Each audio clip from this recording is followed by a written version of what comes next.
15 seconds.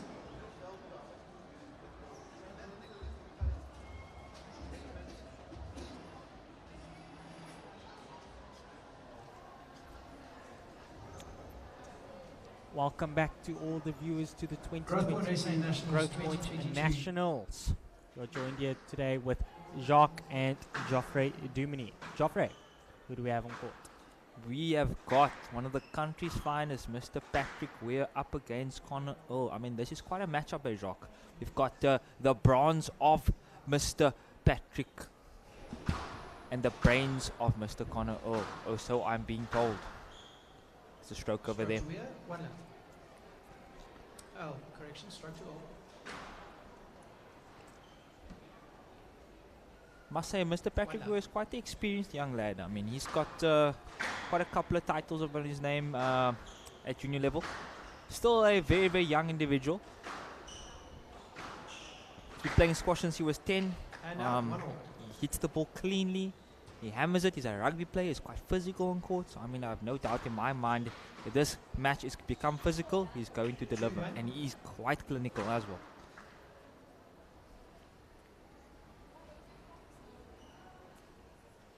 Very physical young man, I must say. We're just having a look at Patrick's stats out here. He currently does not have a dedicated coach. That is quite an impressive young lad, considering that he does not have a coach. I mean, he comes from a very, very sporting family. I know Ashton Weir is his sister, so I mean, you know, both individuals very, very good at what they do. This is quite a solid individual as well. I mean, Patrick, I think, was seeded #1 in the country, both at the Bloemfontein Nationals, both last year and this year, being dethroned by a couple of players due to a couple of injuries. I couldn't participate in the Johannesburg Nationals either due to injuries as well. I think a couple other commitments, but I mean, look, he's looking very strong this time around. I know he's looking to reclaim his glory, and my word, he's looking strong. Jacques, I just want to confirm that Patrick is in fact under 17, because I mean, he's looking a lot more older than, you know, some of the 19-year-olds. 100%. He's still got a very long way to go. But yeah, Connor Earl currently just going about his business on court. A little bit leaner compared to Patrick, but still able to strike the ball very hard. Not scared to jump onto volleys, not scared to actually get physical at all with Patrick.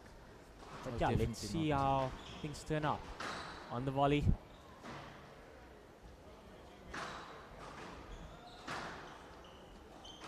Just a nice exchange here at the moment. You know, most players just feeling, you know, where's my opponent on court? Where's the open space? How can I utilize the pressure? That is not a let. It's okay, Geoffrey. We'll just have to re-educate you. No, I would like to see the players just play through the interference a little bit. I mean, look, it's just a little bump over here, a little niggle over there, but I mean, not enough to be called a let. Most definitely not.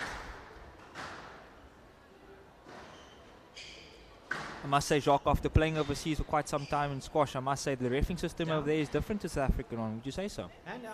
100%. Yeah, I'd say we're a little bit softer on calls here in South Africa, but overseas, I mean, things are obviously seen differently from individual to individual, but we do have some of the best referees here in South Africa, well experienced.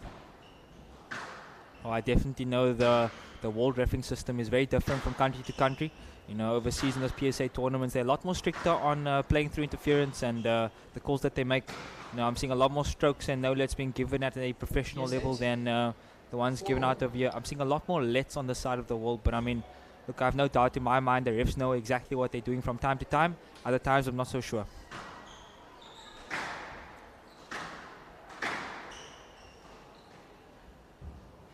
Patrick looks very comfortable on court. Most definitely. It's currently 5-4 to Earl. I mean, he is looking very, very solid for the time being. He's not letting the physicality of Patrick get to him as of yet. But we also know, Jacques, being a big squash player has its disadvantages. Could you explain to the viewers what I am actually talking about? So obviously, Patrick, the player in red, he is a lot larger in size, but obviously with all of that weight, what could work in his disadvantage is him carrying a little bit more weight, which means he could fatigue a little bit faster. But with that being said, we have seen bigger squash players even on the pro circuit before where they are a little bit heavier to what we used to. But if you train it correctly, you know, that weight, that power, obviously the right amount of endurance and speed training, it can definitely work to your advantage. No, most definitely. I mean, Jacques, you're speaking from experience when you're saying you're carrying a lot of weight. And I must say that Patrick is looking very, very solid at the moment. Are you giving me a compliment? Definitely not. I see how it is. 6-4. Just remember, I know where you live. It's 6-4 to Earl. Somebody, please help me. Quickly, gentlemen.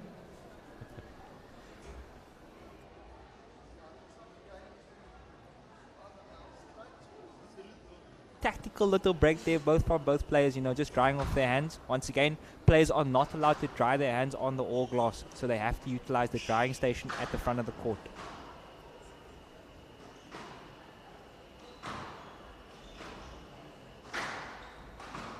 I like Earl's backhand technique. It's nice and compact, you know, very simple. When he needs to follow through, he obviously he extends that follow through. When he's looking to punch, he's really committing to that punch. But nice and compact, you know, it doesn't look like a lot can go wrong from a technical basis. Most definitely, Jacques. I must say that the Earls, there's actually 3 of them participating in this tournament. The twins and their sister. I mean, that is incredible sporting line they have over there. The genetics amongst the Earls is just incredible. 5-6. I think Patrick just hitting the ball out of court there just to regain some thoughts. That's quite a tactic used by yourself, Jacques. Hitting the ball out of court into the crowd just so you could tie your shoelace a little bit, regain your confidence, and then get back on court and produce the goods. I must say I have learned from the best. I don't think they would be very happy if I had to mention their names. Hang on. 7-5 to Earl. I mean, look, he's got a 2-point advantage at the moment over Mr. Young Patrick. But I mean, look, still early stages. The boys are just feeling in the court at the moment. Just to let it over there. Yes, Lex. 7-5. Right box. Yes, let being called by the ref. That is quality reffing.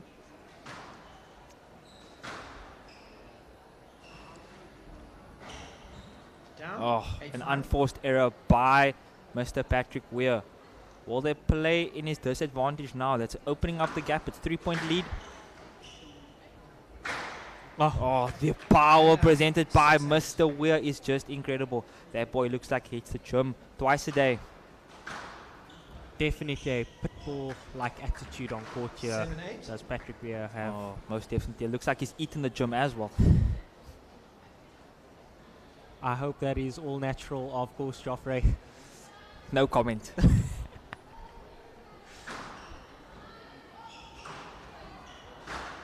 Oh, beautiful. Sending his opponent there the wrong way once again. Patrick just showing his experience. 8-all at the moment. Heavy movement here on court. Oh, just down over there. And I see a little bit of a 9-8. niggle there creeping into Mr. Patrick over there after that lunge. I know he's injured on the left ankle. I wonder if Mr. Orr has taken note of that. You know, I know a lot of players like to pay attention to how their opponents' bodies are performing and develop a plan around it. This is such good volleying here from Patrick Weir. Oh, my word. What a 10-8, shot game by Earl. Beautiful. 10-8. Game ball to Earl.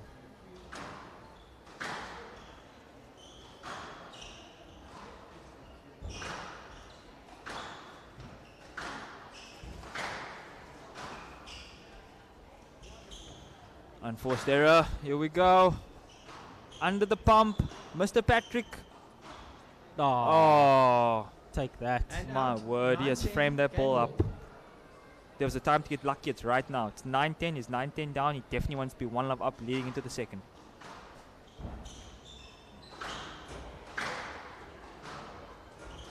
Oh, that would be a stroke. I'll allow, ladies, gentlemen, the traffic here in the middle. Both of you move towards the ball and clear. I'm going to start going no let stroke for interference in this general area. Yes let, 19. The game ball. referee just warning both players about the traffic through the middle of the court, just asking for better clearance. Shock, I'm a bit confused. He has given that a let. For what reasoning? No comment. I'm 100% sure that there was maximum interference in Mr. Patrick's shot, regardless of where the ball has gone, but yet it was called a let. This will be interesting. Yes let, Oh my. 19. Cross court. game ball. It's gonna hit him straight. Won't hit him. No, I'm just a bit confused about what's going on at the moment, but look, squash is squash. As long as it's just a let, it's fine. Down. Down. He hit 10 that into all. the floor. This game is completely Player must changed. win by It 2 is now points. 10 all, back to where it's supposed to be. Tie break, win by two clear points.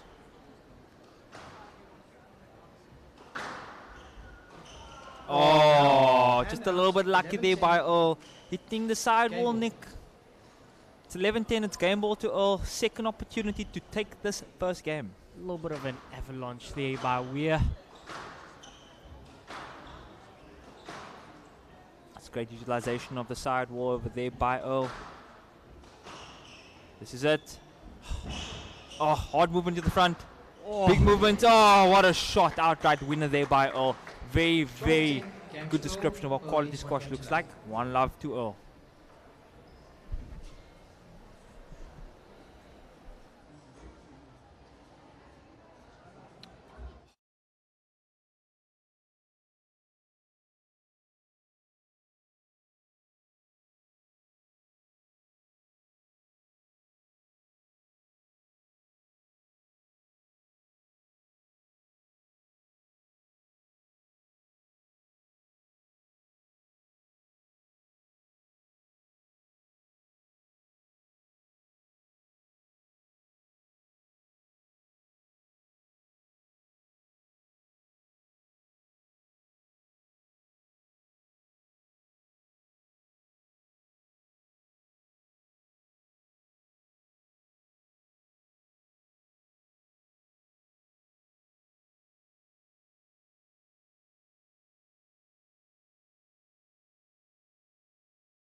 Time.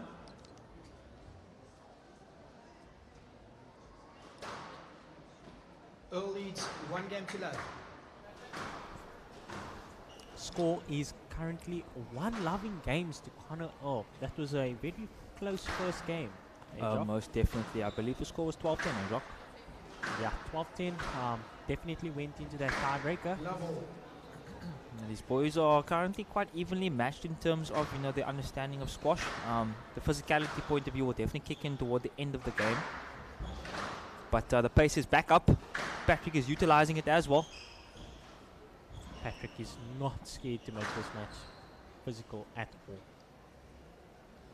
Yes let, Shock, I'm not going to comment on that, but I mean, look, I've had enough of it. Look, it's just a let. As long as it's a let, it's fine.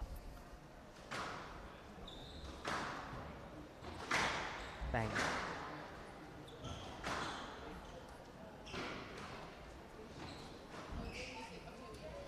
No, as long as the refs are consistent, then it's okay.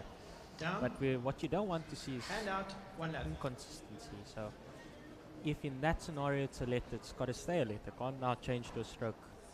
Oh, most definitely. I agree with you, Jacques. I mean, you don't want to see one player getting a let, another one Down, getting a 2 stroke. love. If he's calling it let that way, it's got to be let for both of them going forward. 100%. It's going to be 2 love to Weir. Oh, beautiful How's shot. that? Beautiful Hand out, execution 1 shoot. by Earl into the straight Nick.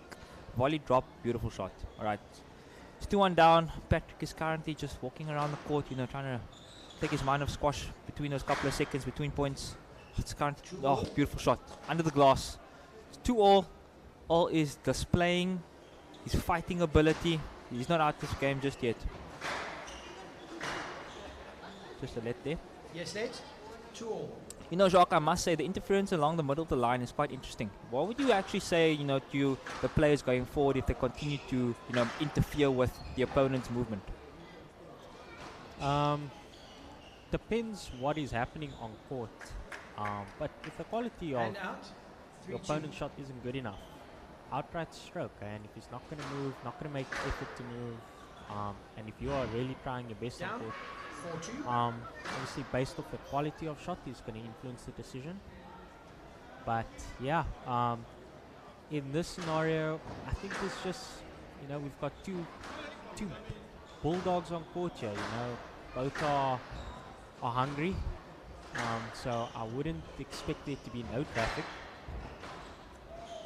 But yeah, we'll just have to see what's going to happen going forward. Oh, it's lovely. Weight and depth of shot. Beautiful by Earl. Sending And Patrick out. a little bit the wrong way over there. Enough to wrong foot him and deliver the winner. Yeah, Jacques, look, I can't disagree with you. You know, both these players are experienced young individuals, young men.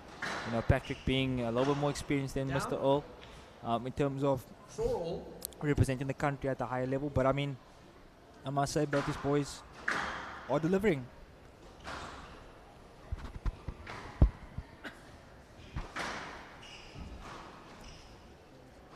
Connor Old looking to hold and flick a little bit more now, injecting in pace.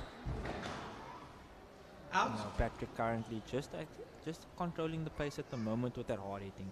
Look, I'm not surprised that that Patrick has gone along the lines of, you know, the power game.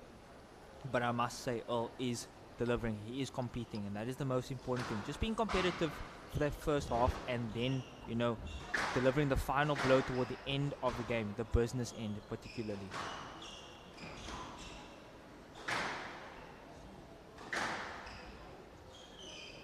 Oh, Beautiful, beautiful. 6-4. Left box.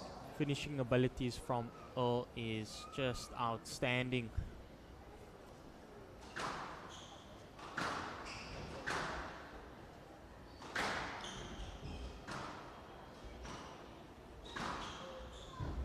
There's another flick.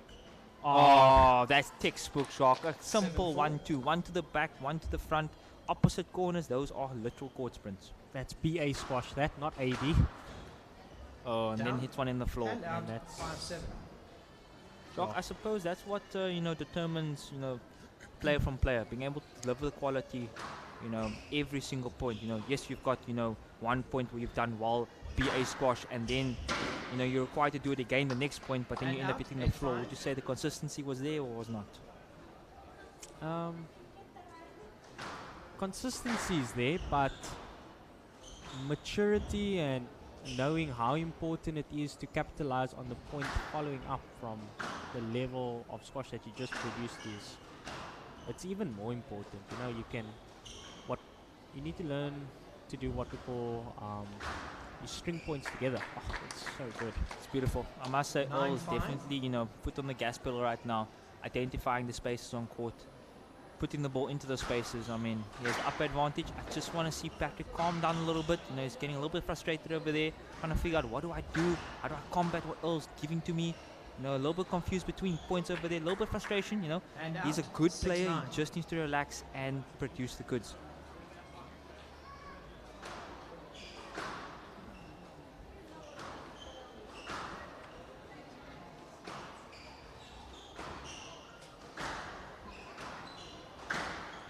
Beautiful block there by Patrick, 7-9. utilizing the physicality point that he has. I mean, he's a big individual.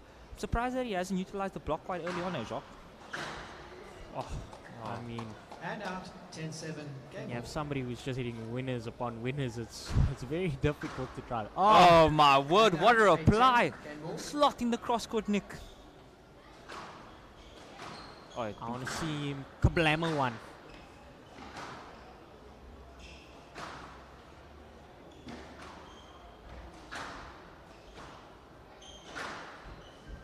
beautiful depth there by Earl, taking him to the front. There's Patrick. The speed and pace of Patrick is just incredible, but Earl has a couple of tricks under his sleeve. Beautiful. Nice hold. Turn there by Patrick. Or applying with a length shot. Falling over now. Advantage Earl. Nice reply by Patrick. Just regaining his confidence, regaining his thoughts.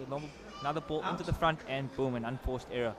Look, I must say, Jacques, even though Patrick is, 10-9 down in points, I must say his reply to what Earl is delivering is just incredible. I mean, look, the boy might be a young lad, but he's playing as if he's top in the country in terms of the men's players. Oh, thoughts there, Jacques? Mr. Weir, that's unnecessary contact. Second of all, it's a no let that was a winning return. 11-9, game to Earl, leads 2 games to none. Jacques, I believe that is a no let. Yeah, very, very harsh. But I suppose rules are rules. Jacques, I'm gonna have to disagree with you on this one. But we'll be back after the break. Thank you. This is really good.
Time.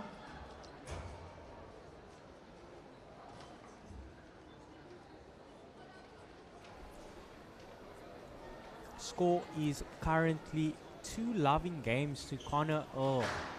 He is not backing down. A little bit of a David and Goliath situation here on court.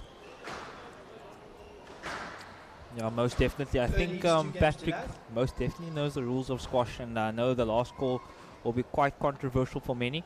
It was a no let. I believe the ref is trying to encourage more play through the center of the court. So look, I can't disagree with him over there.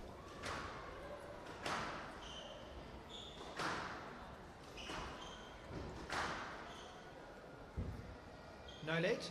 1 lap. Yeah, good call by the ref. I think now is definitely up to standard. It's definitely a genuine no let. I think the ref is just wanting Patrick to go fetch that ball at the back of the court. Maybe move a little bit more around his opponent.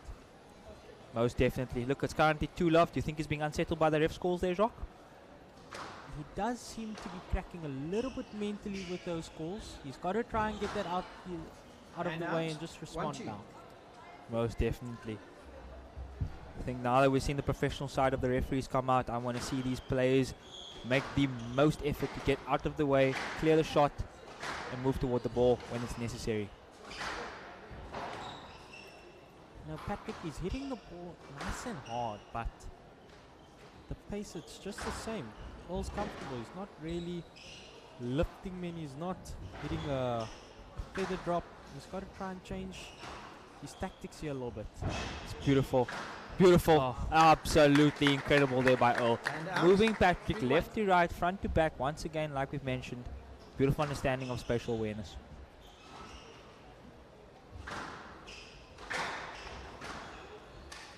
Oh, that would be definitely a stroke. Yes, late. 3-1.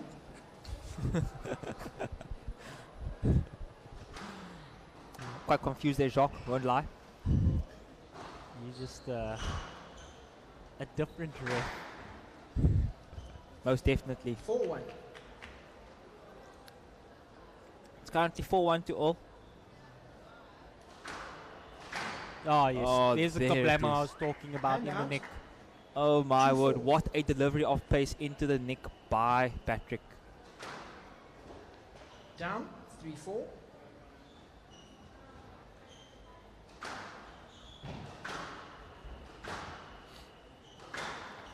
Earl is just hitting his marks today. You know, he's barely missing. Look at that, under the mesh. Oh. And then the next one, just deep. He is in full control.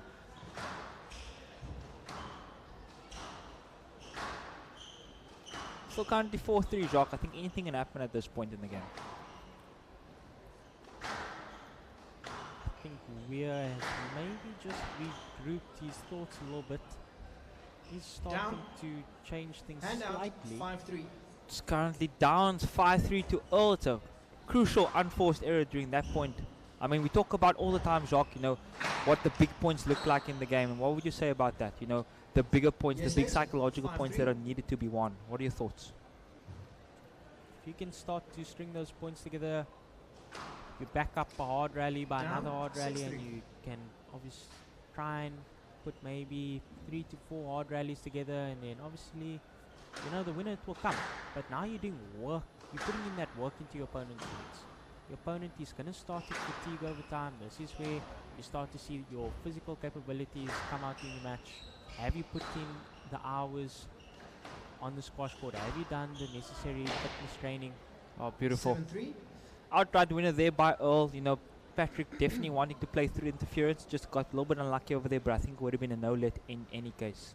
Look, Earl is delivering a quality set of squash skills at the moment, and Patrick is just struggling to comply with it.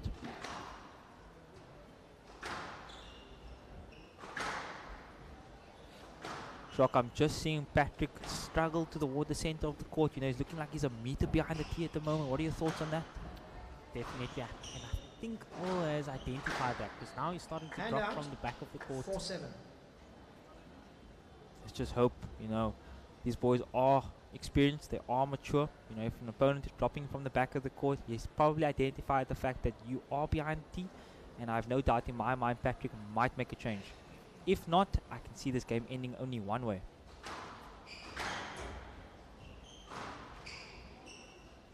Down. Oh, 5-7. down. That is a bit of a crucial point to lose. 5-7 currently.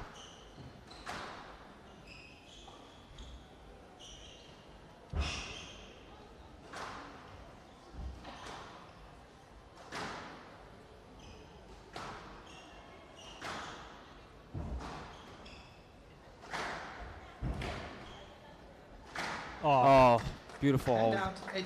I think Earl's definitely identified that, you know, Weir is fatiguing. You know, it's 8-5. It's the business end of the game. Most likely going to deliver the last few blows and, you know, show Patrick who's boss. Beautiful, beautiful description of what a quality backhand drop that was by Patrick Earl. I mean, Patrick Weir, correction. Patrick Earl.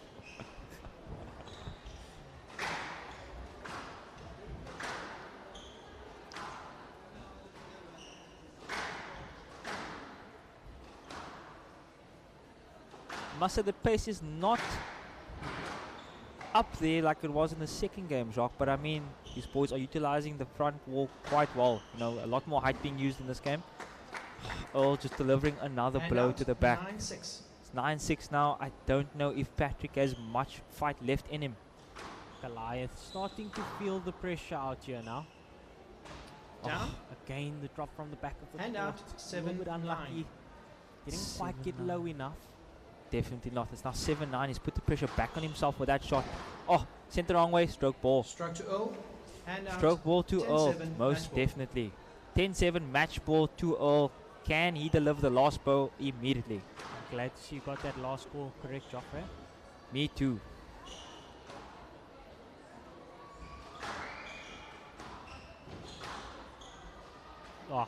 Down. 11-7. 3 love to Match Earl. ball, What 3 a minutes match. left. He 12-10, absolutely 11-9, obliterates 11-7. Patrick Weir. 3 love. Moving on. Well played, boys. It's a wonderfully hard-fought three-love battle. Nice. Good to watch. Please remember to go get a coffee from Starbucks. Or some chicken pops from KFC. Next on court, we have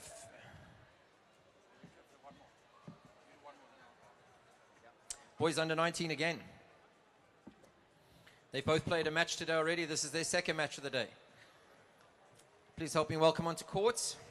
Young guy started playing when he watched his dad play when he was just 7 years old.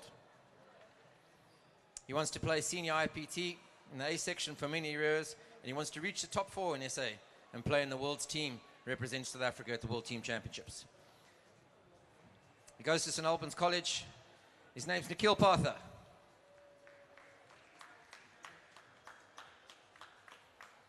His opponent, young man who's come through a development program called Igoli Squash in Johannesburg. He's a fantastic young man. I spoke to him yesterday, and he's got an immense amount of talent. He's at King Edward School, and he wants to represent South Africa. He loves competition and working hard. It's Dear Divine Kize.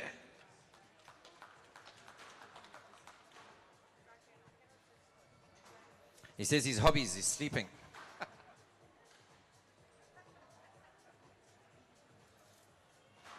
Just what a professional athlete does a lot of.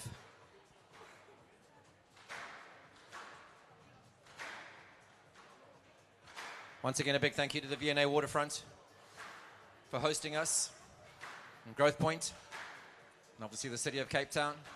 And thanks to V&A's clients, all the shops around us, for being a little bit disruptive for the last 4 days. But it's wonderful having us here. We thank you very much.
15 seconds.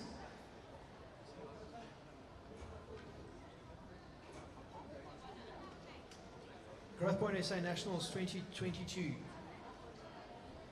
Was it a 19?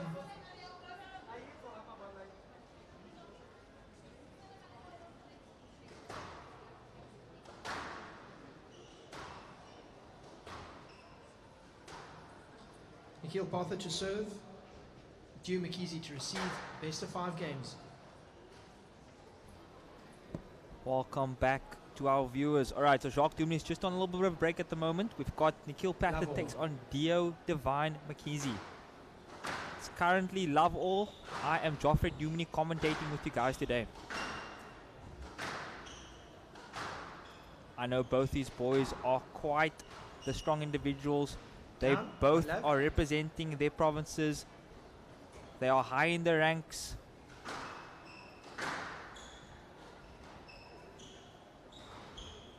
From my understanding, Dio Divine is currently top 10 in the country. Nikhil Pather not yet breaking inside the top 10, but still delivering the stats to be competitive. He has qualified for this competition, so I have no doubt in my mind that he's going to deliver some quality squash.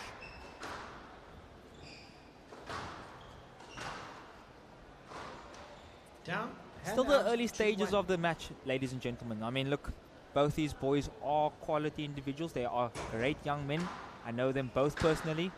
I think Dio is just a little bit under the pump at the moment, trying to find his feet. But once he regains his confidence, he will deliver quality squash.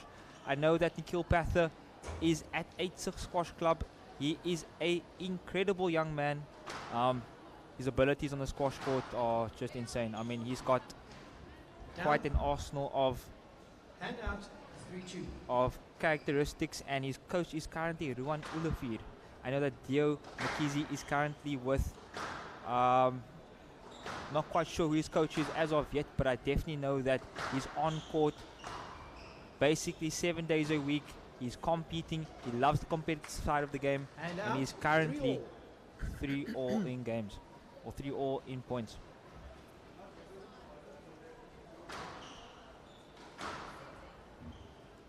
Just want to see both these boys utilize the sidewalls a little bit more. I mean, I know that they both have great abilities at the front of the court. Dio is a little bit more deceptive than Nikhil, but I don't think that's going to play much of a factor today. Both these boys are quite agile individuals. There is the straight winner. Unbelievable by Nikhil Pather once again, showing that he in fact is controlling the front of the court when the ball's going to the back.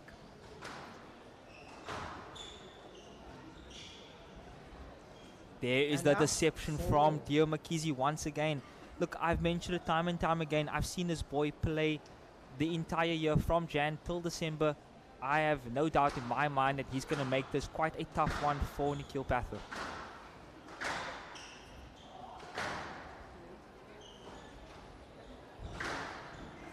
Should be a stroke. Stroke to McKeezy. Stroke call indeed. Look, this time around the refs definitely, collaborating with me over here. The stroke is a stroke, let is a let, and a no let is a no let.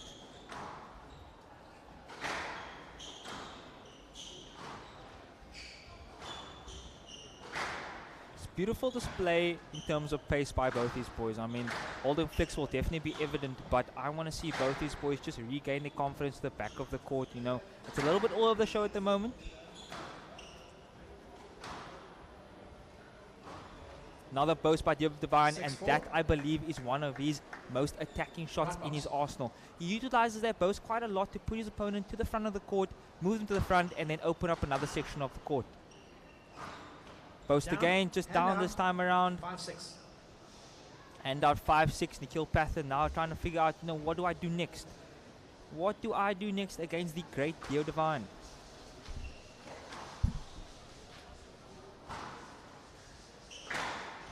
There's the hold, there's the flick to the back of the court by Nikhil Pather. Both boys delivering blows. Ball to the front, ball to the flick to the back. Out. Beautiful, out of court. 7-5. Once again, we know how squash works. Whoever puts the most pressure on their opponent will get the loose ball first. And Dio once again showing that he in fact can handle the pressure. Down. Oh, unforced 8-5. error. How crucial will that be at this stage of the game?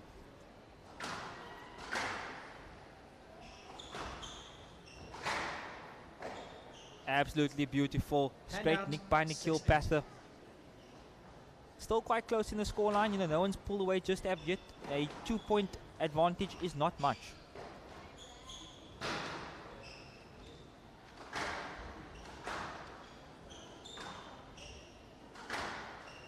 Just confirming Nikhil Pather's SA ranking is number 11. That should be a stroke. Yes, let. And it's called a 6-8. let. My mistake. Look, I can't understand why that's let. That's clear interference, clear blockage of sight by the player. But I think it's just because he might have been off balance. Beautiful front of the court. Oh my word. Dio loves a boast. I will not lie to you.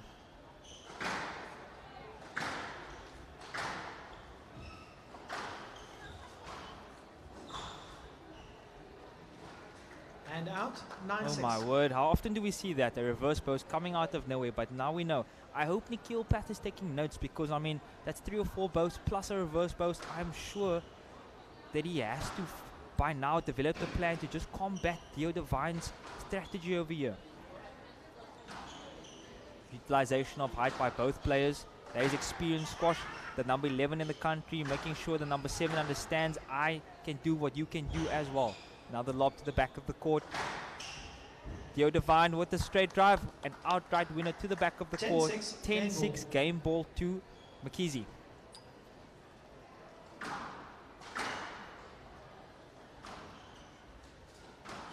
Here we go. It's 10-6 and Dio Divine 11-6, delivers. Kenji 11-6 game, leads, a good display of quality squash.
Time.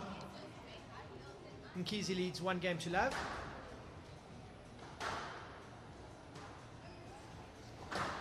Awesome. All right, so back again. Love Dio all. McKeezy leading 1 love in games. Nikhil Pather currently down. See what Nikhil can do to deliver a competitive game to McKeezy. Beautiful.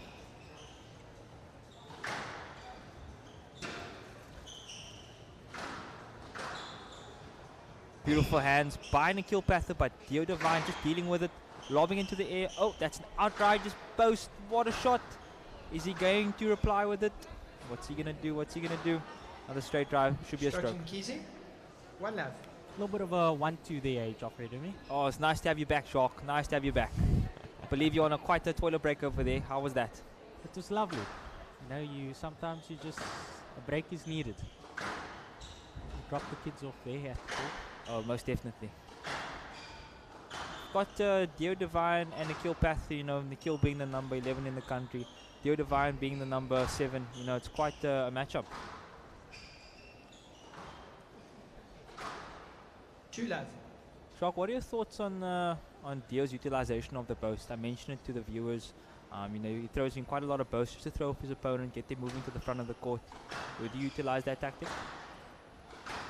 I think his understanding of the boast is much better than a lot of other juniors that are in his age group. He understands with the drive. He's got to hit it at a certain pace.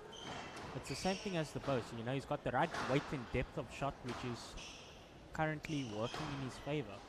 Oh, Down. a little bit unlucky there. And Just out. unlucky. Clipping the 1-2. tin over there. Theo Divine. Hand out 1-2 to Nikhil Pather. I must say Nikhil is quite a talented young individual. He's got great hands.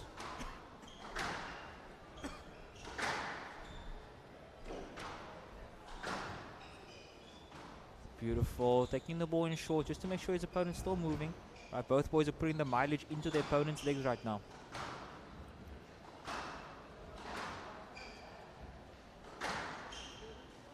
I must say Nikhil Pather is making those strings sing at the moment. When he takes the ball in, he's literally cutting down on quite heavy, getting the ball to stay nice and Down. short. Just an unforced error over there. And out. 3-1.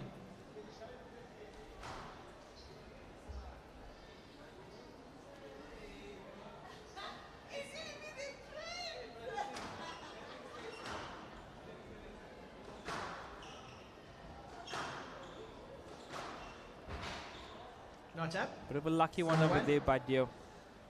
Unlucky from Nikhil Pather, trying to stick out the racket just to get the racket under the ball. Somewhat still keep it in play, but just unable to do so.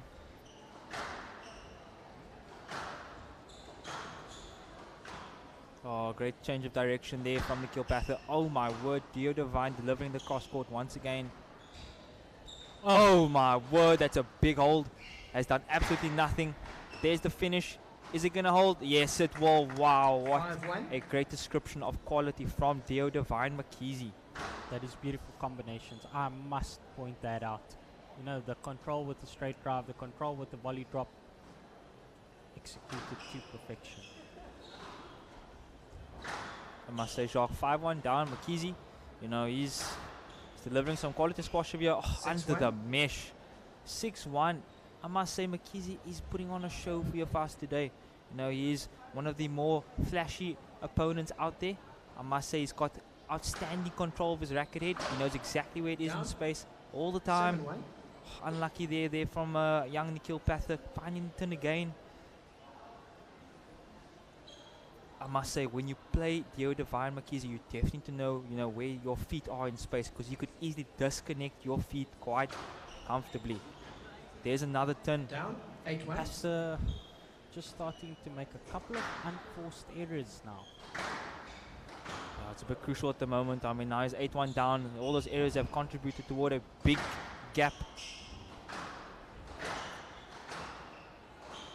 Oh, and another trickle boast. 9-1. Look, I must say, Dio Divine understands where his opponent is 9 out of 10 times. Right He box. just utilizes the space better than most players in the country.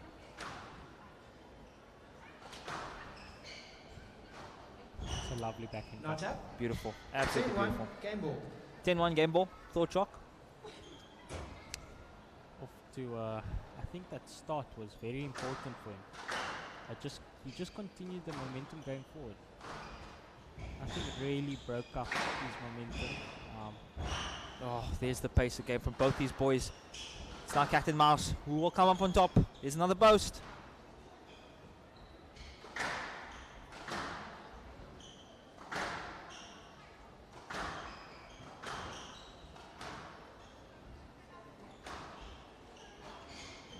Oh, another boast, and that is game.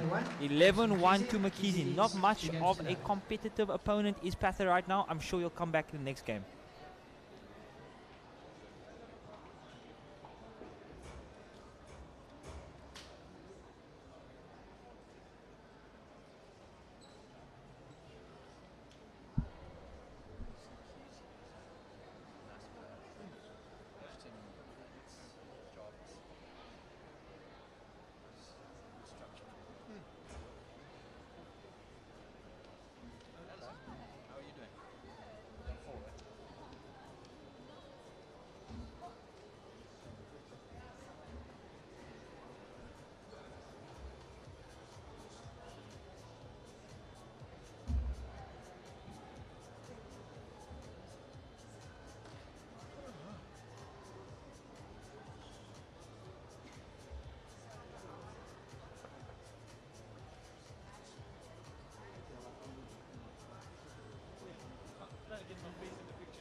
15 seconds.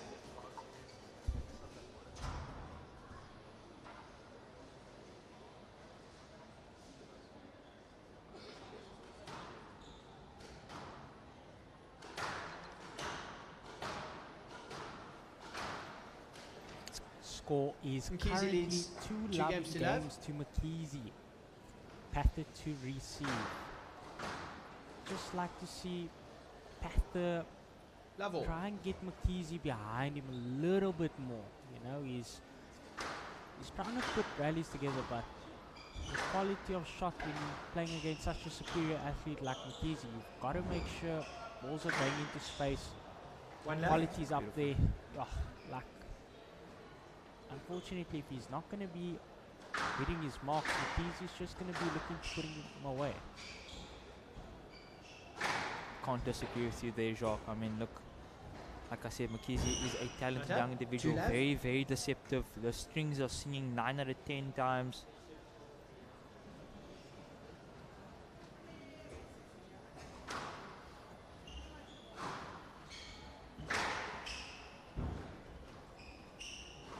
Oh, another trickle burst, another left. winner. I think Mkhize identified that that is definitely a weakness of Panther. It's not the last of the trickle burst that we've seen from Dio. And there is another 4 burst. left. It's currently 4 love. I think Panther just needs to realize that, you know, it is a factor. You just have to push a little bit up on the tee just to cover it. I mean, it is 17-inch tin. 5 left. love. It's a quick start here by Dio Divine Mkhize.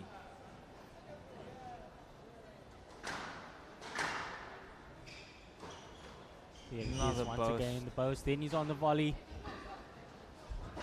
Down, Quality is 6 just left. up there. He is on fire today, is Mkhize.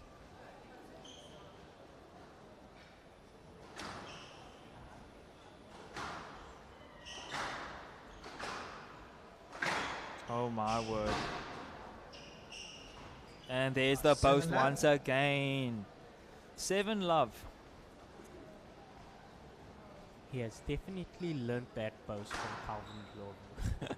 I must say, I can't disagree with you. 100%.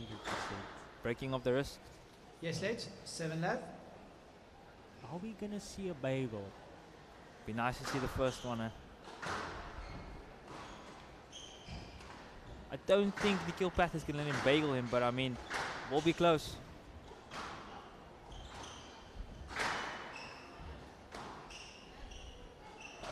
Down. Oh, another unforced error. 8 left. Just 8 coming, love. just coming down too quickly onto that backhand drop shot. Just needed to come under the ball a little bit more. Nice open racket face. Another reverse post there by Mkhize. Oh, Oh. there's the taxi. Down. Another Nine turn, just being thrown off a little bit here by Nikhil Pathway, just to regain his confidence, regain his thoughts. You know, the ball's bouncing the same for both opponents. Just cracking a little bit over here too much. Oh, there's a post by Nikhil Pathway. Oh, straight drop. Oh, great. 10 left. 10 love, Match Jacques. ball. 10 love. Oh, you know what's gonna happen? Is Mkhize gonna do it? I think he will. It might be going straight to Dunkin' Donuts. Here's the reverse post. He's working. Run. Oh, he's hit that down. 11 left. Oh my That's word, all. it's a bagel. Mkhize, That's a bagel. 3 games to love. 3 loving 6, games. 11, 11 left. Very mature. Well played, gents. Congratulations to you. Wonderful finish, straight backhand, Nick. Right, next match on in the National Growthpoint National 2022 finals is the boys under 17. First onto court is a young man who has a father that's pretty prestigious in the sport. He's won a few national titles himself, and he says his aspirations with regards to squash is to beat my dad. By the time I'm 16, he'll be 52. So let's hope that comes true, because he's an up-and-coming, he's a bright talent. Hector Durbach. His opponent is a young man who was ranked under 16 number 1 in South Africa this year. He had a sparkling season, and he's growing year by year. He's playing men's league at number 3, and he's learning all the time. He's a wonderful individual and a joy to watch. He's incredibly quick. His name's Devon Osborne.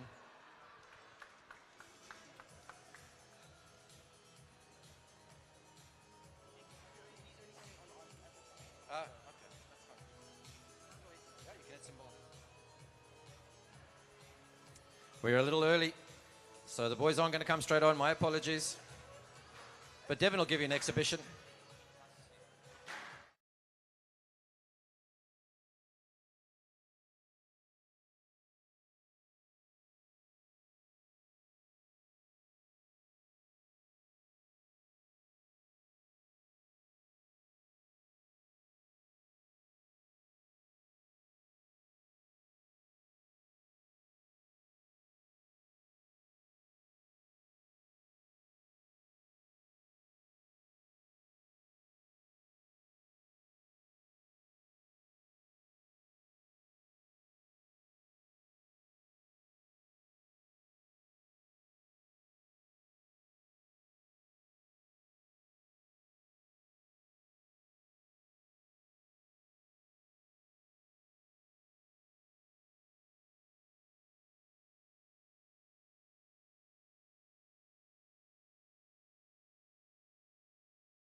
to see what it is.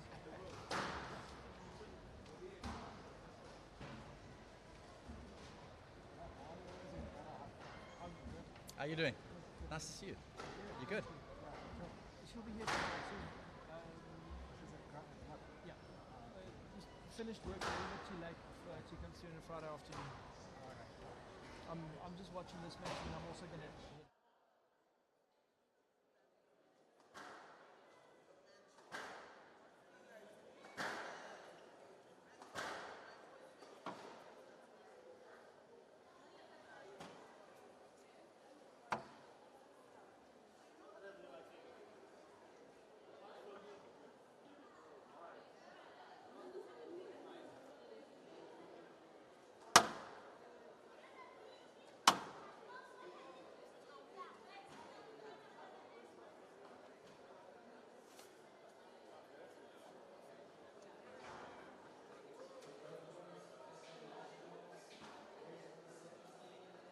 Round 2, Pool A. Osborne to serve, Durbach to receive. Best of 5, love all. Welcome back. We are in the round 2. And on court we have Hector Durbach and Devin Osborne. And out, 1 love. Both under 17 boys. It's a second round match.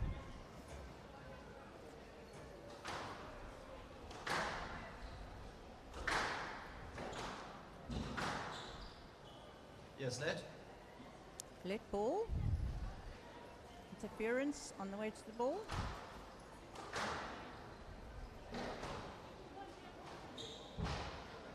Not up. Lovely out. drop shot from 1-all. Devin.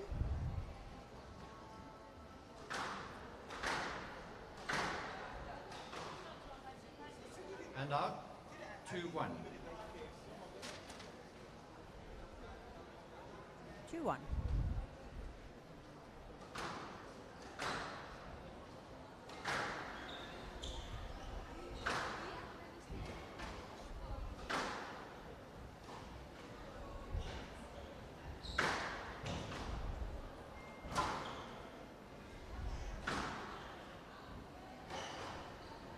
Devin working his Down. way. Set himself up for a nice drop there, but unfortunately into the tin.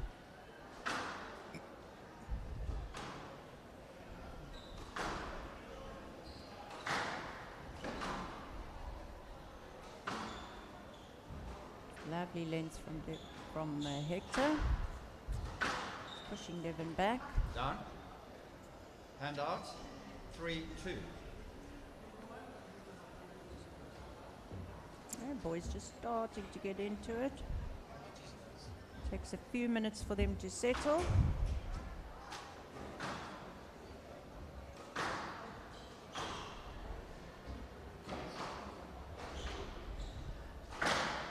Down. Hand out, Hector 3-all. Durbach only just turned 15. Missed being under 15 by a few days. Which is unfortunate Hand because out. it's Oh, quite excuse me, 4-3. difficult being so young in the age group. 4-3.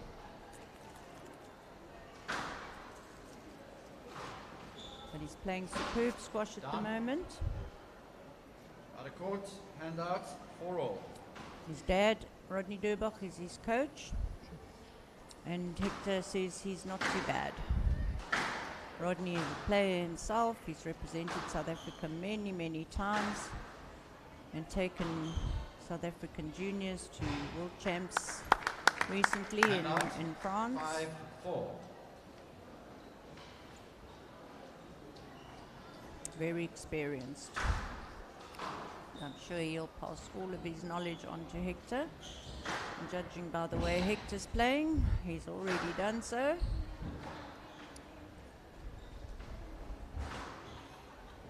Great movement by both these boys. Devin is the number 1 seed in under 17. It's a loose 6-4. drive from Hector.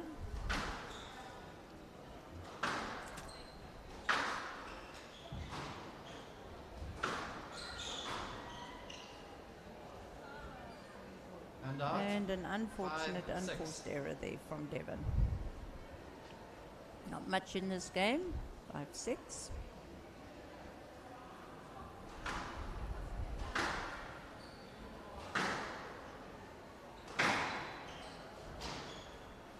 Well picked up there. Good drop from And Devon. out. 7-5.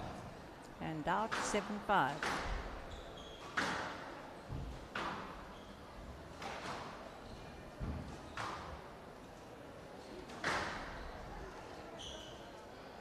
Stroke Durbach. Hand out. 6-7. Stroke to Hector. No access to the front wall.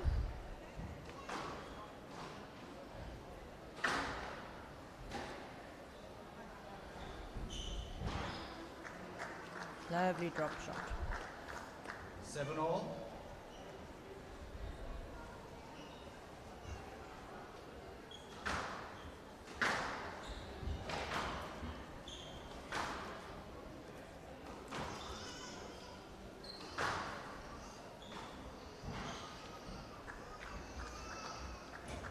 Lovely drop shot from the back 8-7. from Hector.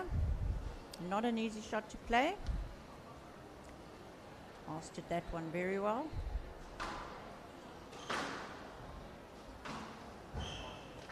Beautiful drop, straight into the neck. 9-7.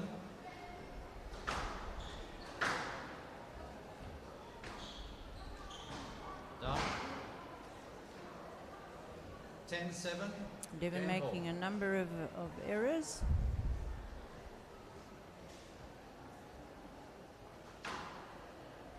Nice deep serve.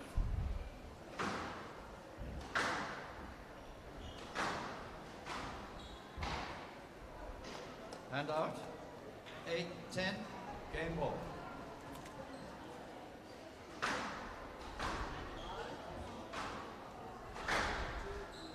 Oh, unfortunately.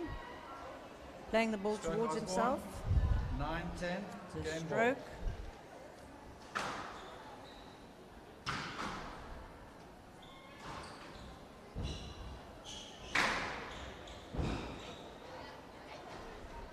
Not up. Nice hard cross 10 court all. from Devon. Players lead by 2 points. Puts Hector under a bit of pressure. Unable to turn that. And 11-10. another unforced Game error ball. from Hector. Seems to have lost his focus a wee bit.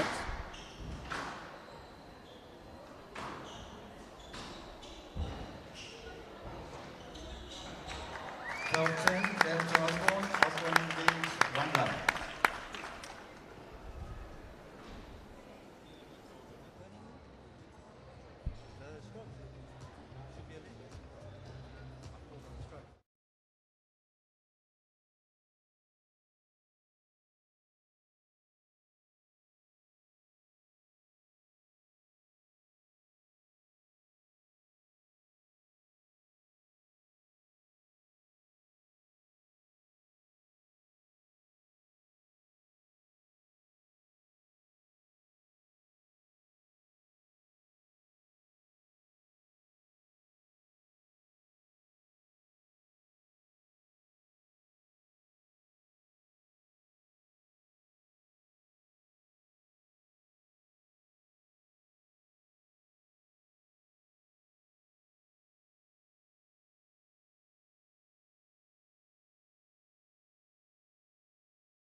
Osborne leads 1-0. Welcome back to game 2. This matchup between Hector Level. Durbach and Devon Osborne.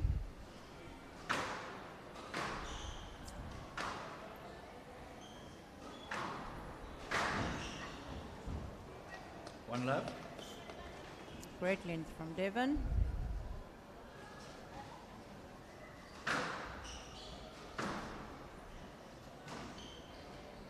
Not up. Hand out. 1-all.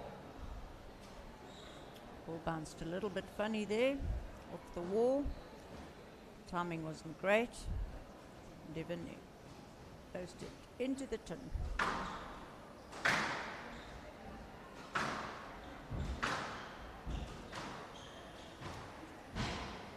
Hector has to watch Hand those out. ones 2-1. that are not tight, because Devon has the ability to put them away.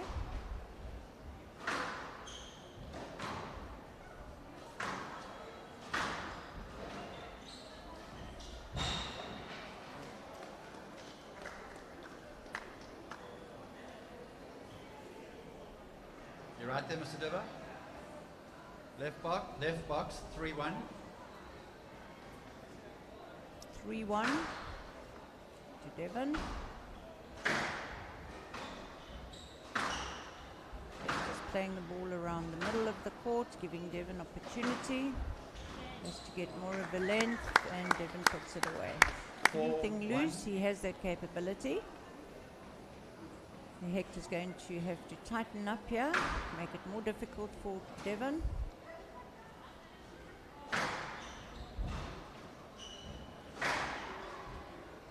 Stroke, Durba. Hand out. 2-4. That's a stroke.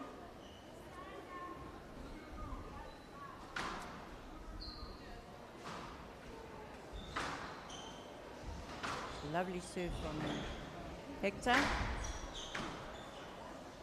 And great length. Down. Lovely length. Nice and deep into the back. 3-4. That's what he needs to do more of.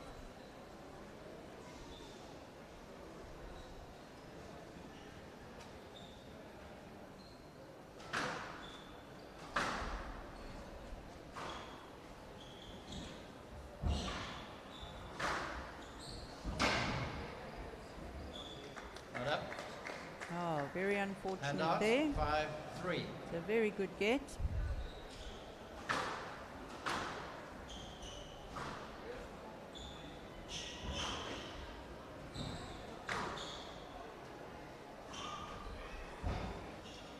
Down.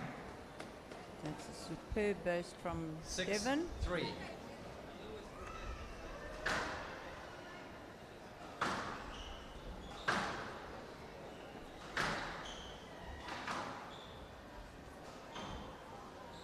Again, it's loose. Going to be very hard to pick up those 7-3. drops from Devon. He's very accurate on his drop shot. Given the time, you know he's going to put it away.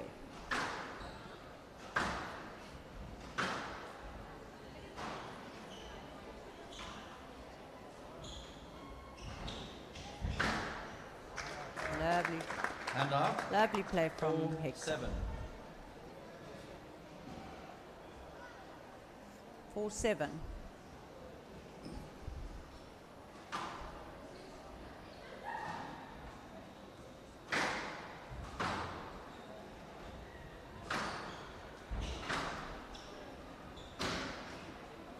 Nice and tight in the back there, so you can get Devon under pressure here. Balls down. Stop. 5-7. Left box. Lovely shot from Hector. Nice clean winner.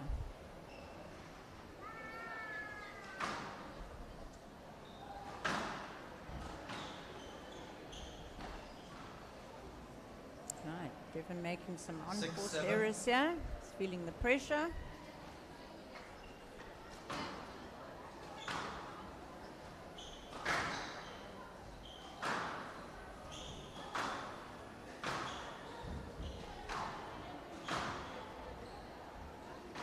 That boy's driving the ball to the back.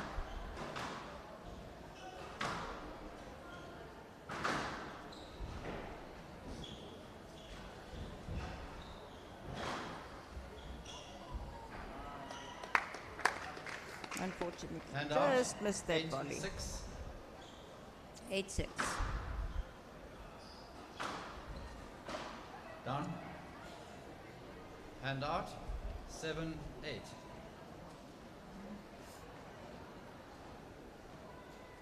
Just staying with Devon, not letting him get it out in front too far. 7-8.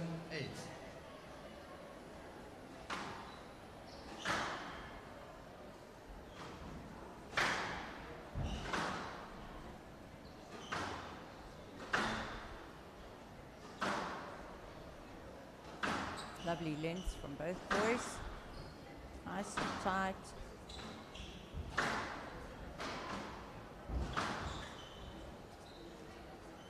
Play lead. 7-8. Let ball. A little bit of a clash in the middle of the court there.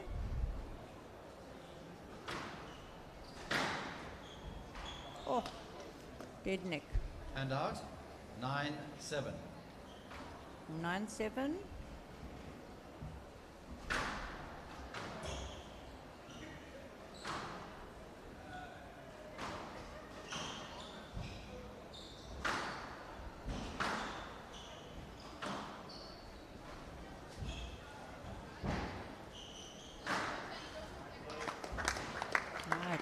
Lovely exchange of drop shots in the front there. Game ball. Devon able to finish it off with a good hard drive.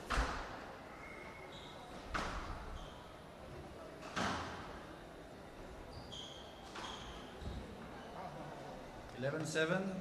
Game to Osborne. And that's Osborne leads 11-7 to 2-0. Devon, the number 1 seed. And we shall be back for the third game.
Right, our gents are back on court. 2-love to Devon.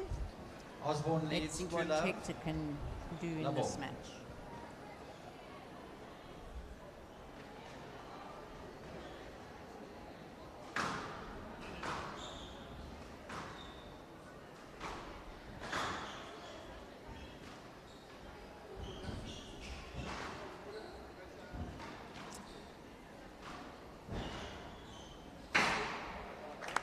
Lovely shot. And out. 1 love. Worked Devon out of position and then he played his winner.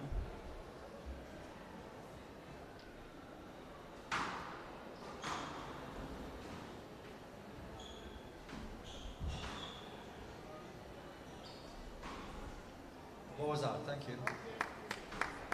And out. Good sportsmanship coming from Hector.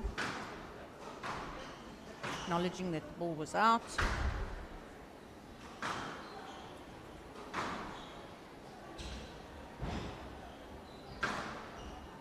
Oh, he read it. Just didn't get the racket up in time.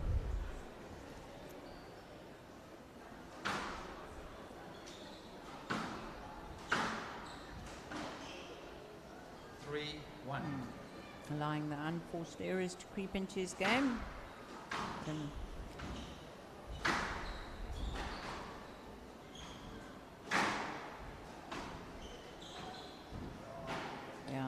Great drop from Devon. It's catching Hector there.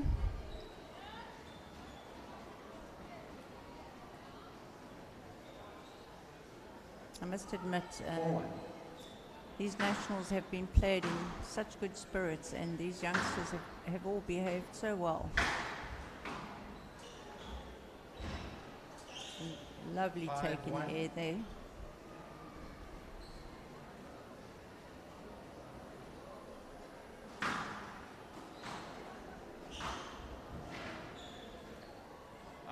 Hector's only 15 years old, as I said, and he's got a very bright future ahead of him in the squash world. He's really giving all these under-17s a good go. Still got lots of experience to come.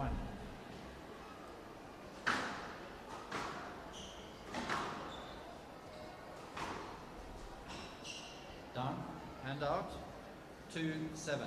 Devon making the error there.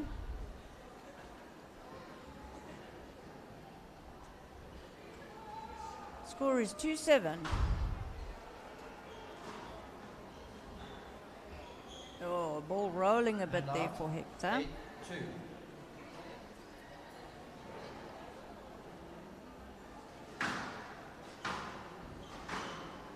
Oh, that's a spectacular shot. Not much one can do about those.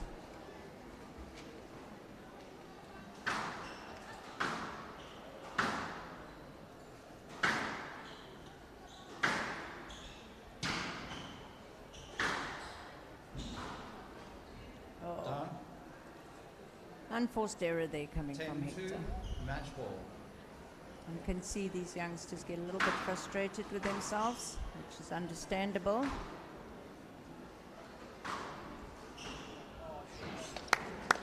Unbelievable put away there, and that's the end of the match. 3-love to Devon, but kudos to Hector. Always puts up a good fight, never stops trying. Well played, young boys. Still very young. Good ending. Thank you for joining us, and we'll see you for the next match.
It's a young lady. She lives in Somerset West. She plays for Radloff Park. She represents Boerland. And she says she likes about squash is meeting new people, forming friendships, and doing what she loves most. Her name is Danae van Zyl. Her opponent for this match comes from Potchefstroom. Maths is her favorite subject. She represents Potch Country Club. Is coached by Cara Faree. And with regards to squash at this time in her life, she just wants to get a scholarship for university. So the higher she finishes, the more she thinks she'll be able to achieve that. Her name is Bianca Pino.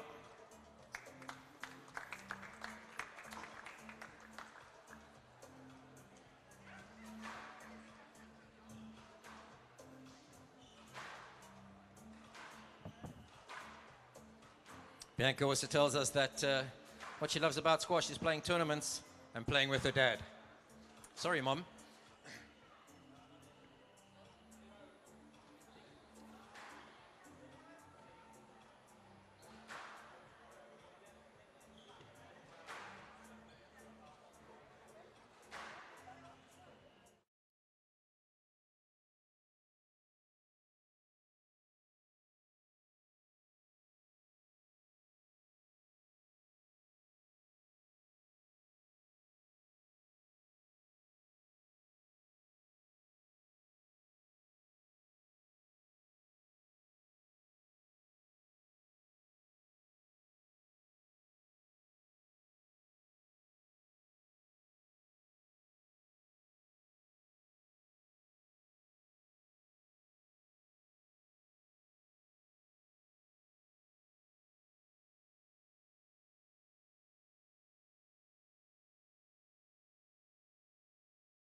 All right, a warm welcome to those who've just joined us. We're at the 2022 Growthpoint SA Nationals. These are the juniors that we are playing in the finals this week. And next on court is Danae van Sale and Bianca Pena, our under 17 ladies. Second round. Bianca hails from Potch Gymnasium, and she plays most of her squash at the Potch Country Club. Her coach is Cara Faree. Cara is a long-time player, long-time coach, doing wonderful job Growthpoint SA there in Nationals. Potchefstroom. Girls under And 17, Bianca's been round playing 2, since she's Pool 8 years A old, match. which is great. By this age, they're pretty Bianca Pinault to experienced. serve, Danae Fonsale to receive, best of 5, love all. And we're off.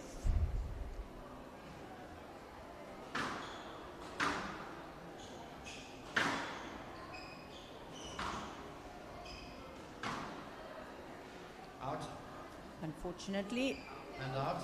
Bianca's headed out. Back in court quickly. We often lose these balls.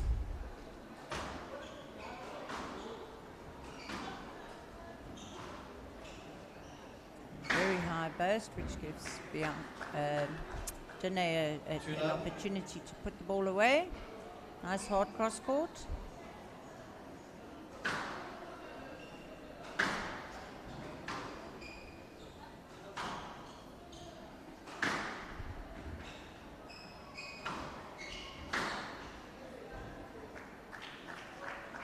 And Nice out. hard cross 1, court from 2. Bianca. You see all the young ladies and gents are wearing sexy socks. It's a little stall right here next to the court. And they've made some good money out of the squash players. They're loving it. Just let. 1, 2.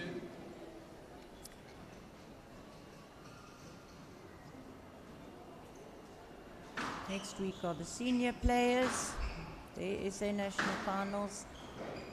So the tournament starts in the regions, and the winner from each hub will come through and play at the V&A Waterfront in the actual SA Finals.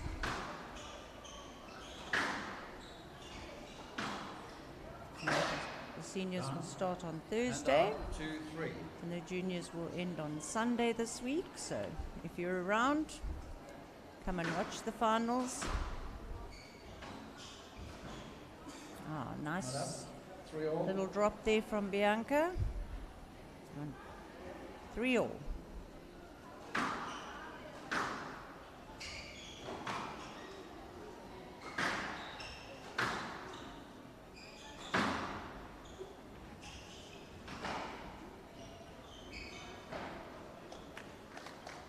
And out. 4, Lovely 3. lob there from Danae.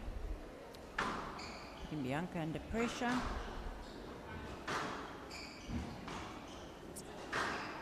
Some nice tight length.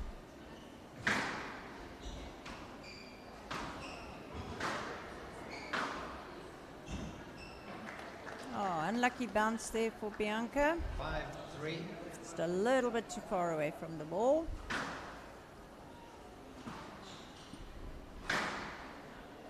Lovely cross court. 6, 3.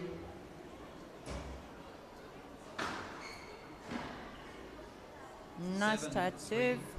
Up against the wall.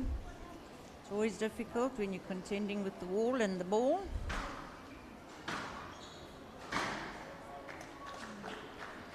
Good choice of 8, shot there 3. from Danae. Seeing her opponent is out of position.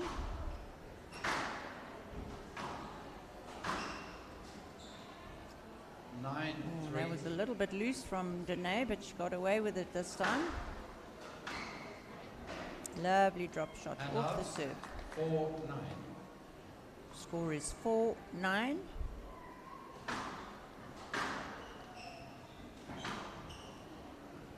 Out. And Unfortunately, out. 10, Bianca's 4. hit it out Game ball. again. Game ball. 11-4. Game to Fonsale. Lovely drop Fonsale shot leads from 1-0. Danae. So that's 1-love to Danae, and we will be back shortly.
Time.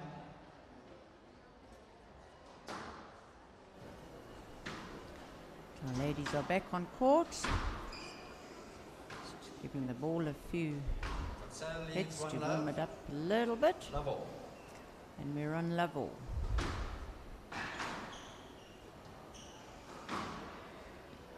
Lovely tight length.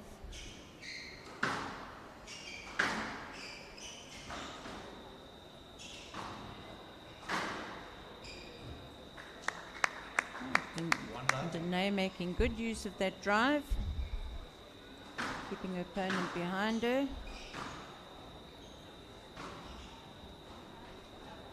And then she's able to put the ball away, particularly when Bianca plays it short. Lovely, another lovely cross-court length. 3 love. Oh, didn't quite move her feet to play that shot. Into the tin.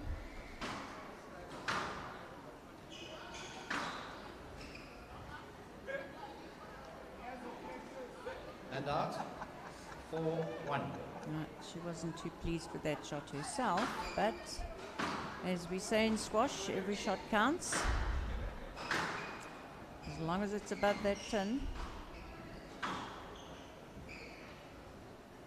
Unfortunately, into the tin. 2-4.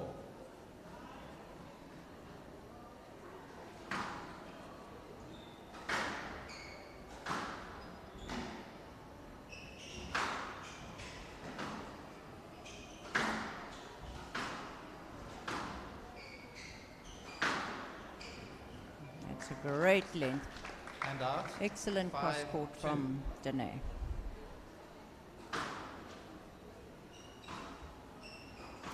Very tight. She did very well to get that back so tight. No let. 6-2.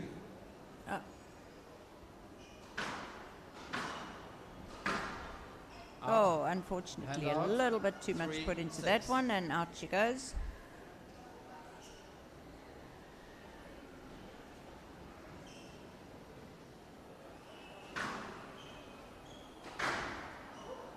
Beautiful return. 7-3. The ref says the ball was good. It's a lovely deep serve. Very difficult to return. It's putting Bianca under a lot of pressure here with her deep balls.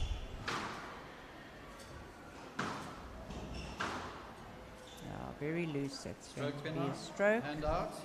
4-8.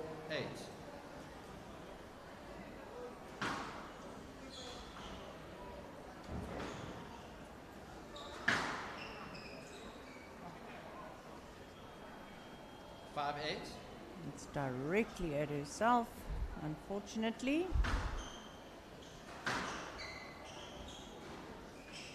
Lovely burst. And a nice hard drive from Danae. 9-5. Puts the ball away.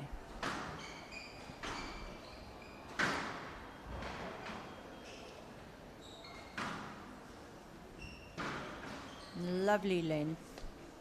Nice and deep into the corners. Very difficult to return. Game ball. Quick 10-5, and it's game ball.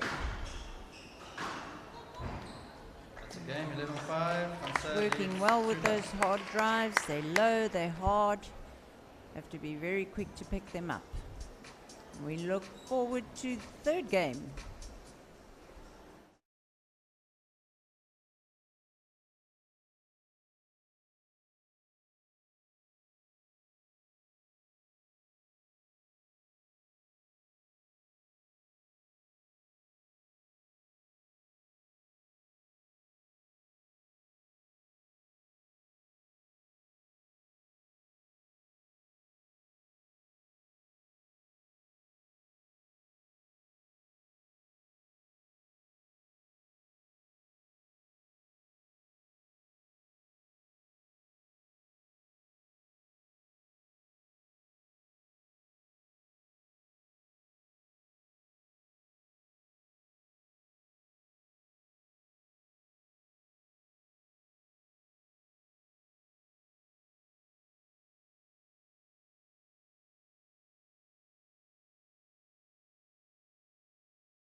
Time. Right, Danae's back on court. We're just waiting for Bianca. It's the third game. 2 loving games to Danae. Van Sale leaves 2 love. Love all.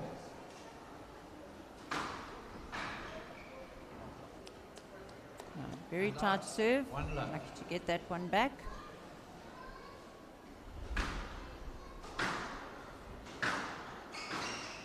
Lovely put away And by out. 1 Danae. all. Rack it up and into the neck. Again, that nice hard 2, cross court. 1. It's great angle. Ah, lovely length there And from out. Bianca. 2 all.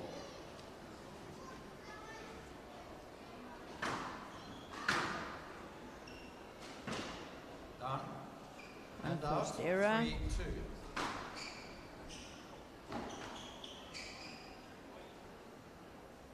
Yes, let. 3, 2. Let ball.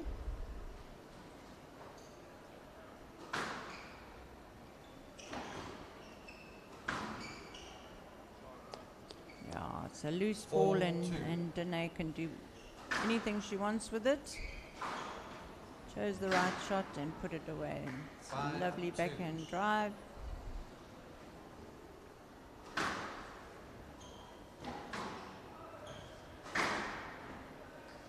Oh, nice and accurate. 6, 2. Danae seems to know exactly where she wants the ball to go. She's able to action it.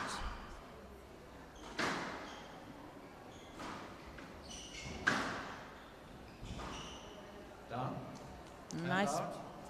pick up there from 3, 6. Bianca. Down the wall.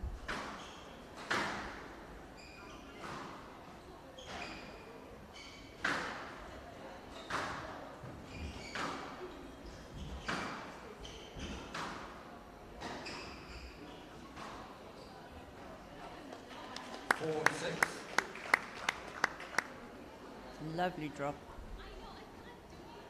Nice and tight.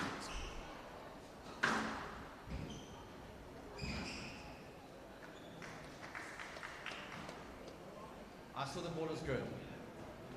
And Ref out. says the ball was 7, good. 4. Oh, unfortunate. It's going for And that out. cross court again. 5, 7.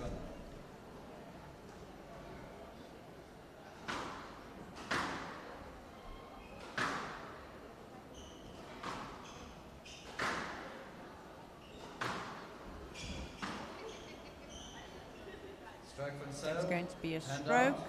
8, 5. Interfering with Danae's shot.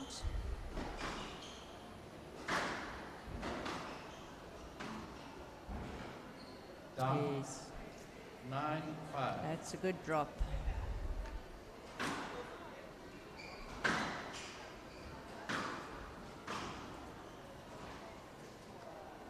Lovely little reverse 10, 5. boast Match and ball. caught Bianca completely out of And position. out. 6, 10. Match ball.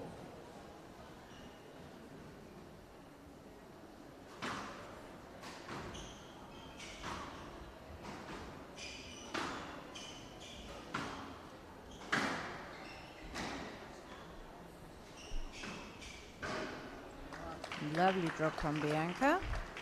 7, 10. Match ball.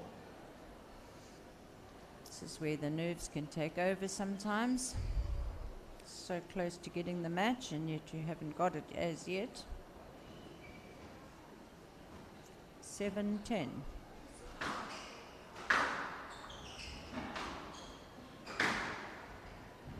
Lovely deep cross court to win the match. Danae van Sale beats Bianca Pienaar 3 games to love. And we will see you in the next few moments. We move on. Under 19 girls, your turn. I think we're in for a cracker here. Right, first on court.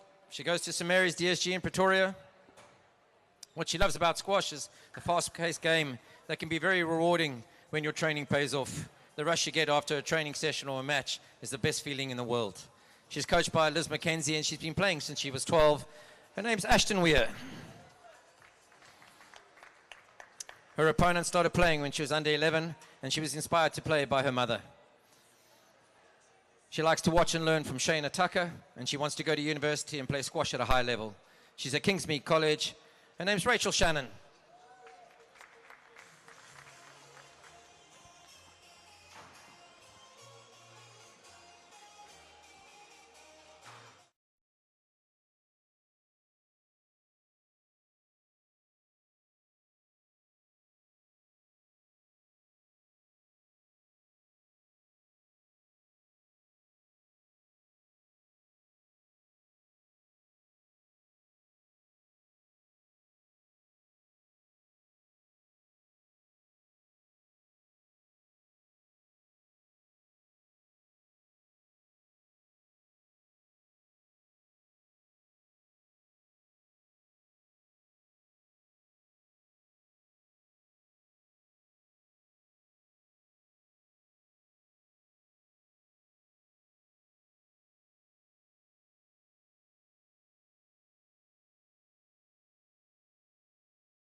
Welcome back, Joffrey Dumini. It is awesome to have you here in the commentators box. Joffrey. Oh, most definitely, Jacques. It's good to be back. We had a little young break over there. Back in the commentary box, back for some more action, and I can't wait to see what we have on store for us today. Absolutely. We've got Ashton Weir and Rachel Shannon on court. Ladies just warming up now. Rachel Shannon in red. Ashton Weir currently in that dark navy blue. Is that a navy blue or black? Blue-black, Jacques. Blue-black. Blue-black it is. Blue-black it is. See that Ashton Weir is coached by Liz McKenzie. What a outstanding coach. I mean, I think that might be a Tux as well. Okay, we just have time. We'll let Lev speak.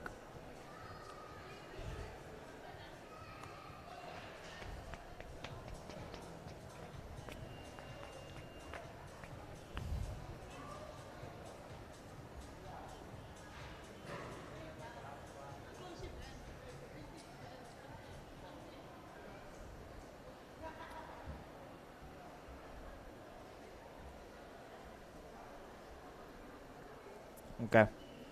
So it's just a 90-second break here by the referee being offered to the players. I know that they're just going to get their last bit of water in before they compete. This is, I believe, might be the semis, correct? Should be, because tomorrow's the final. Or is today the quarters?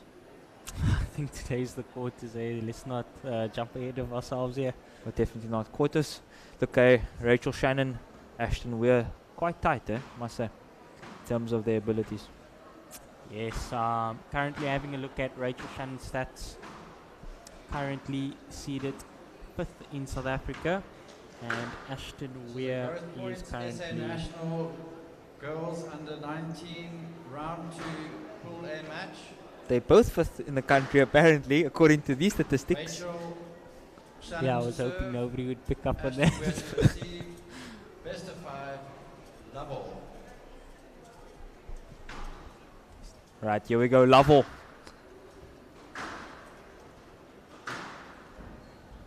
Beautiful work by Ashton Weir. We definitely know that now she is officially in the white uniform and Rachel Shannon is in the red. I know Rachel wore the red yesterday as well, Jacques.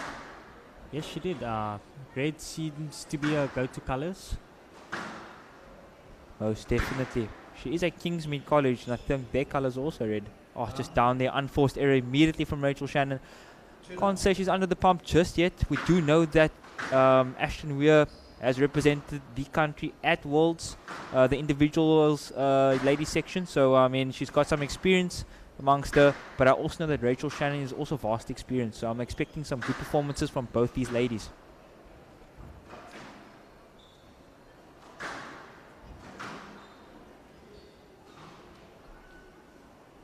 Another unforced error over there. I'm expecting quite a match on our hands here, Jacques. I mean, both these ladies are really, really good squash players. Really, really nice individuals as well. 100%. I think they're both just sussing each other out at the moment. Prepared to go to war.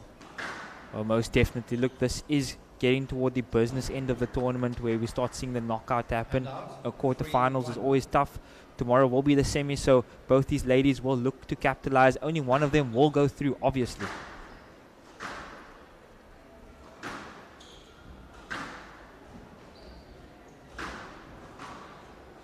The stakes are high. Oh, beautiful finish. I think Rachel Shannon thinking her shot was down. Some confusion there by the ref. Can't be surprised, you know, age is playing a factor there for our young referee. Some contradiction there by Joffrey Dumni provided. Young referee, but his eyes are broken.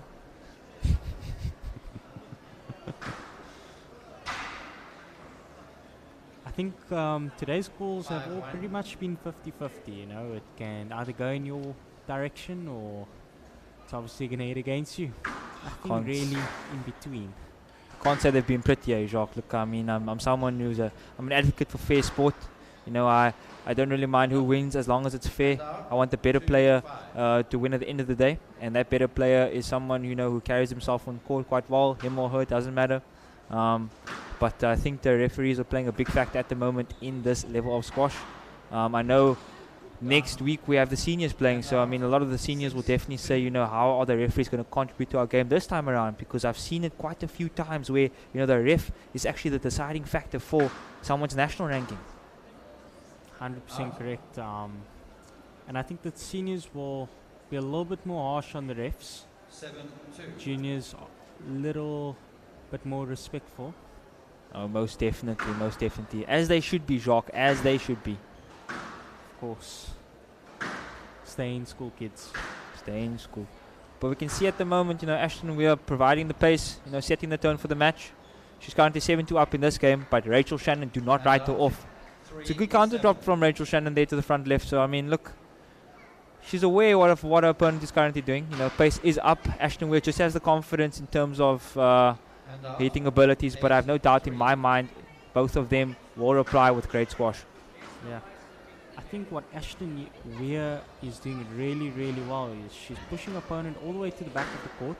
Rachel Shannon boasting a little too much, not quite getting that ball through under pressure.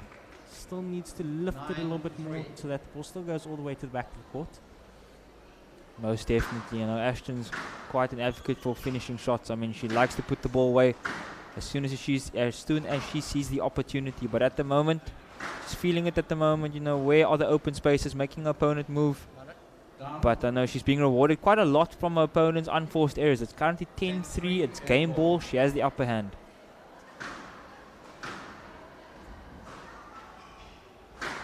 Lovely cross court. Oh, there's the boast again. Oh, my word. Unbelievable. 11-3, game 2, Weir. Weir leads 1-0.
Level. Score is currently 1 loving games to Weir. Yeah, Jacques, I'm definitely going to say the fact that, the score is currently, it's 1 love, scoreline. I mean, Weir's looking very, very confident at the moment. Definitely attacking the spaces a bit more than Rachel Shannon. Once again, squeezing it up on the sidewall. Confidence is through the roof. She's just come from France. I know that she's done some squash over there, and an emphasis on some squash. Oh, beautiful. A little bit of a hold there. Nice. I must say, Rachel Shannon is quite the wrist in there, Jacques. 100%. Definitely adding a different aspect to ladies squash. We don't really see the ladies hold and flick too much like the men's, but it's a little bit of a knock-on effect. Once one starts, the rest follow. Yeah. Oh, should be a stroke. Here we go. There we go. Finally, the refs agreeing with me for once. We are on the money today.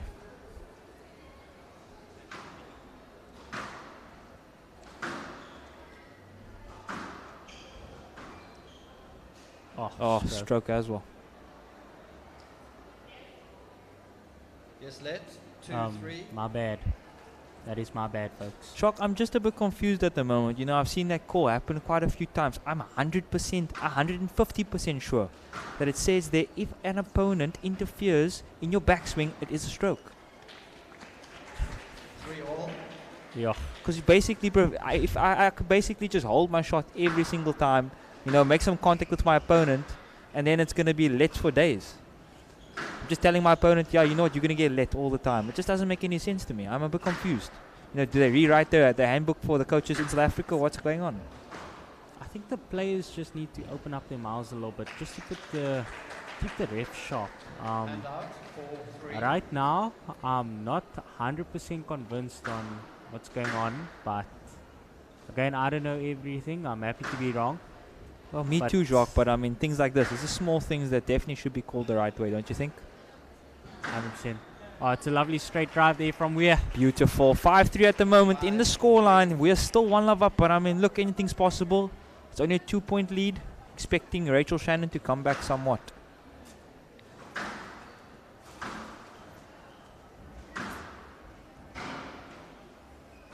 Oh, beautiful. Nice pick up there by Weir. Straight drive. Counter. Pulls at the back of the court. Here we go. Couple of exchanges. Oh, unforced error. I must say, Jacques, the error count is quite high at the moment between these two ladies. I think Rachel Shannon just needs to regroup a little bit here. Start to find a line in length, like the boast, a little bit of nerves that are creeping in. That's a much better drop shot. Oh my word, that was literally on the other side of the glass. That's how tight it was. But she definitely needs to get a little bit lower out of the back end corners. A little bit too tall again on that shot, but lovely boast in the end.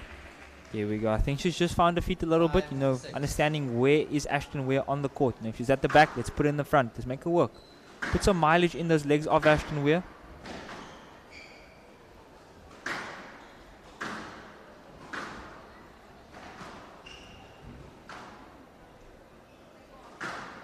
Both ladies are really pushing each other to the limit. Oh, beautiful. Moving to the front again. Trickle boast.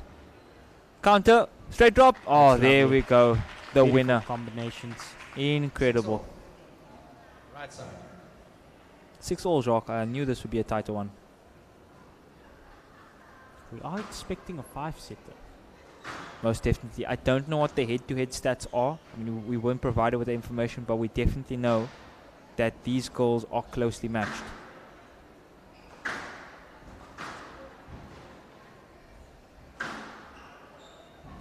Oh, great length there by Ashton Weir. Just making sure that her opponent is always going to be on the back foot.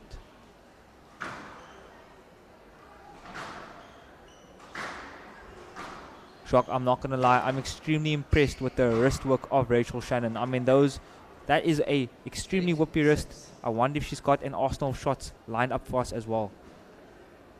I suppose there's just more to follow from here. You know, she's starting to become a little bit more confident, definitely starting to bend a little bit more. Oh my word, Ashton Weir, your court awareness is just incredible. 6.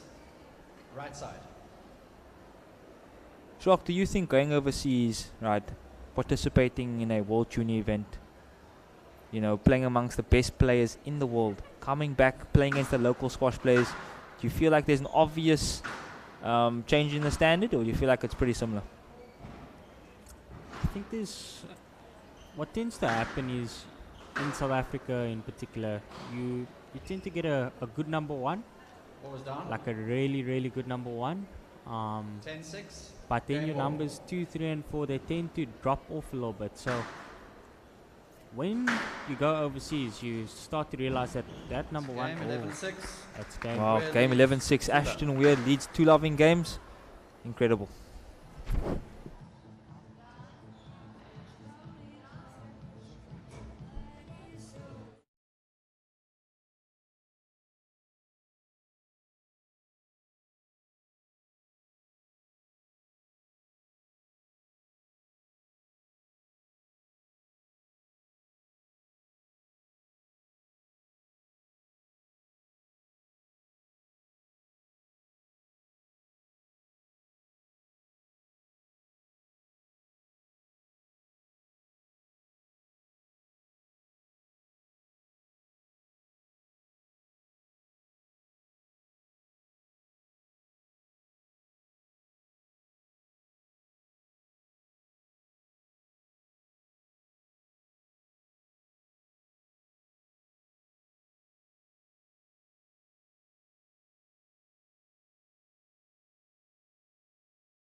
Where leads to love?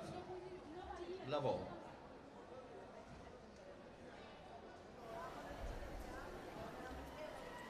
Score is currently 2 loving games to Weir. Shannon definitely putting up a much better fight there in the second. Oh, most definitely. There was a stage where it was actually 6-all. But it's just currently 2 quick points, you know. Hopefully she can pull herself together and deliver some good squash.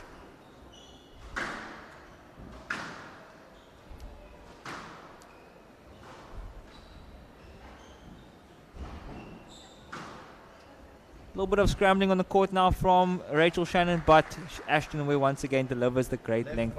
You know, Jacques, I must say we've had a lot of positive feedback from a lot of the viewers lately. Must say a big shout out to our Josh Smith for continuing and saying, you know what, you Too Many Brothers are quite funny. All we're trying to do is make sure that the squash is entertaining for all you viewers. There's obviously certain things that I'm not allowed to say here, but yeah, let's just leave it at that. Oh, beautiful. Under the glass, great counter, great flick of the wrist. Nice. Look, Jacques, I must say, I'm very impressed with Rachel Shannon's racket abilities. I think that she has potential to go very, very far in squash. If she gets nurtured a little bit better, I definitely am expecting her to be top of the country. Oh, unforced error there by Ashton Weir. 3 all. A little bit of a brain malfunction there on the drop shot.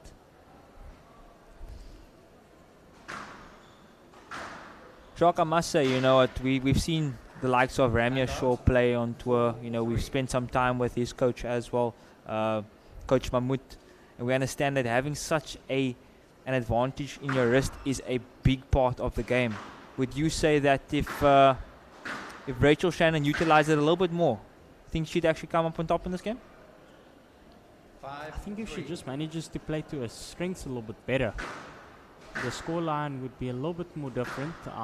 But again, I can't take credit away from what Weir is doing. Just nullifying her opponent a little bit off. Oh, obvious stroke. No let. Huh? No let. Oh, Jacques. Oh my word. Jacques, where are your eyes? Look, I'm not going to lie. The camera angle we were given at that point was not great, but I mean, from my angle, it looked like a stroke. It looked like a stroke, yeah. I'm not going to lie with you. Possible no let due to the fact that she maybe went the wrong way, maybe? Yeah. But again, the angle that we got given, it wasn't the greatest. Oh, beautiful by Rachel Shannon. It's currently 5-all. Like I said, don't write off this young lady. I think I'm expecting a somewhat of a comeback, at least to pull this game back, put some pressure on Ashton Weir, but at the moment, just so many unforced errors. Look, we know that Rachel Shannon's wrist is extremely strong, but at the moment, in the legs, I'm not seeing much. Yeah, she's got to get lower in those backhand corners. She's got to get lower. Like if she gets lower, she's able to control the trajectory of the ball much better. The post, okay, the post is an option. The shot is on, but again, the trajectory of the shot a little bit off. Oh, it's got to be better. I must say, Jacques, this is a better rally from both young ladies. You know, some quality on display over here. Ashton Weir just showing, you know, why she is the more experienced individual. But once again, both their rankings are number 5 apparently, so we really do not know. Maybe they tied 5th. Tied 5th, yes. Tied 5th. We can agree to that one, yeah. Yeah. Oh, beautiful width from Ashton Weir. Now, Ashton Weir is the sister of Patrick Weir. We've seen how big Patrick is, you know. The genetics in the legs are definitely there. Oh, it's a lovely counter drop there from Shannon. Oh, most definitely. Strong individual, I must say. One of the stronger ladies we've seen around, eh?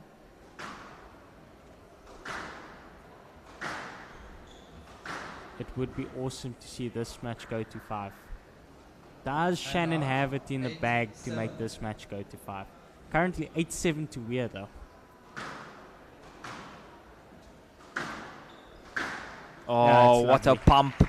8-all. Hand out. 8-all. I must say the error count is a little bit lower this time around from Rachel Shannon.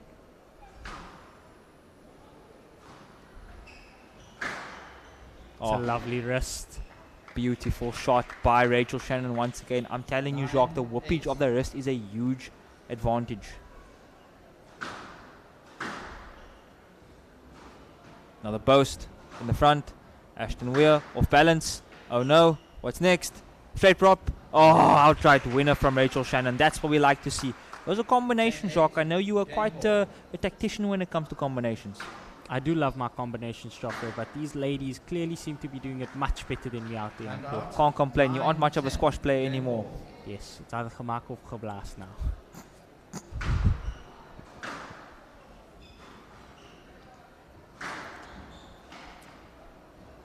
Oh, another trickle burst. That is game 11-9. Beautiful squash from Rachel Shannon. She's currently down to 1 in games. So the score is 2-1. Where leads?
Where leads 2-1. Shannon to serve. Level. Score is currently 2-1 in games to Weir. Shannon was the one serving. 1 love. And she's off. Jacques, I must say, even though I think these ladies are only playing a maximum of 4 matches over the 4-day period, but do you think the fatigue would be kicking in around about now? Not up. I think if there's a little bit of a lack of match play from the ladies, you would feel the fatigue. But somebody like Weir, who's just come off an amazing tour at World Juniors, she might feel that this is normal for her. From the exposure that you obviously received overseas. Most definitely. At the moment, Ashton's currently 2-1 down in points line, but I mean, I think Rachel Shannon's going to start producing some fast-paced squash. She did look to volley that one quite early, and there was a disadvantage created by being in the wrong position. But I mean, look, Ashton Weir is currently identifying where her opponent is in space, hitting it away from her opponent, just doing the basics right, Doing the basics really, really well. That's lovely. And again. Beautiful, beautiful. That's a good counter. Lovely reset. There's the wrist. Under the pump. Beautiful shot. Oh, this is great squash by both these ladies. Oh, there's the space. Court sprint. Winner. Yes. Beautiful. Absolutely fantastic there by Rachel Shannon. The great display of what quality squash actually looks like. You can just see the crowd starting to acknowledge it as well now. Oh, it's just unlucky. That's what I've been referring to the whole day, One rally, these juniors have a great, set of shots, and the next rally it just goes into the tin. Is that like a fatiguing quality, or do you think, these players are just cracking a little bit psychologically? Oh, what's happened over there? Easy ball once again. Into the tin. It's just unfortunate, I'm looking for the quality from these ladies. They're displaying it in patches at the moment, We want to see consistency, and consistency only gets you one place, all the way to the top. It's a lovely burst. It's not up. 4-all. Very interesting.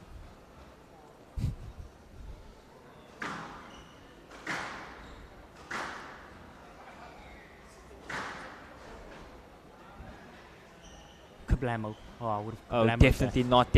Under the pump again. Ashton Weir's on a bike. Running left and right.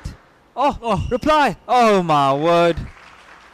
The crowd definitely getting behind these players right now. They're being entertained to the max.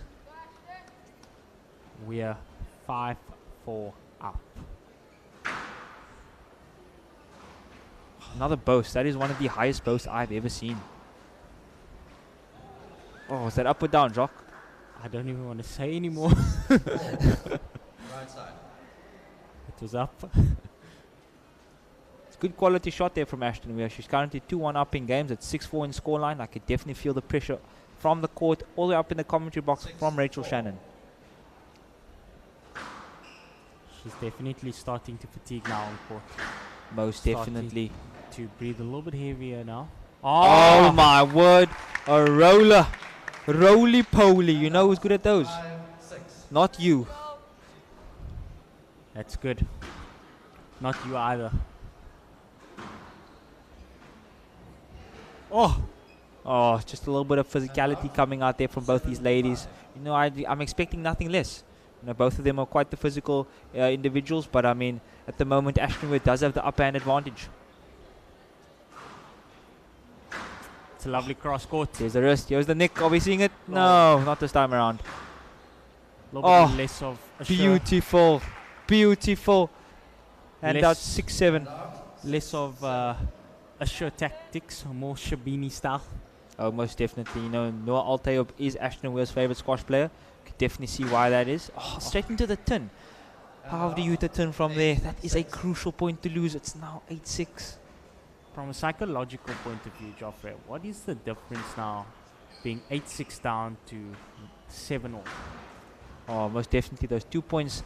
You know, I don't want to say they play a huge factor because, you know, I'm not a kind of squash player who feels, you know, 2 points. But, I mean, 2-1 in games makes a difference. You start feeling it a little bit more. You start saying, you know, my opponent is getting closer. But as an individual, you need to realize that 2 points does not make a difference. So you have to keep sticking to your guns, stick to your plan, and produce quality squash. Back yourself, because 8-6 could easily become 8-all, and now the game's on again. Now the post, straight drop. Oh, beautiful by Ashton Weir. And out. 9-7. She's just starting to take control now from the middle of the court. Oh, Oh, tin. that's not crucial. good enough. That is not good. 10-7, 10-7, match ball, Ashton Weir.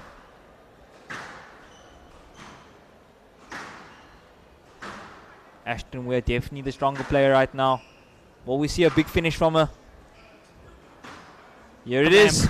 Oh, Oh, here it And is again. Oh, beautiful. 11-7. Ashton Weir wins 3-1 in games. 3-1. well done to both ladies. 11-3, 11-6, 9-11, 11-7. What a wonderful exhibition of South African ladies under 19 junior squash. Full of physicality, tenacity, intelligence, technique. Girls, when you get your breath back, can I have a quick chat with you guys?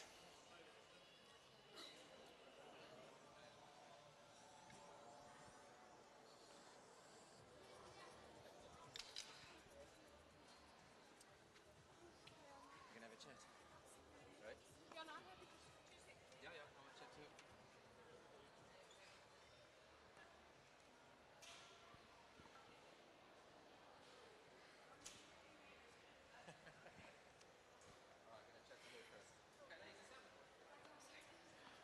Rachel, that was a wonderful game of squash. I know you came out on the losing side, but it was really, really close. It was fine margins. What were you trying to do in that game to try and win? What were you tactically trying to impose on your opponent?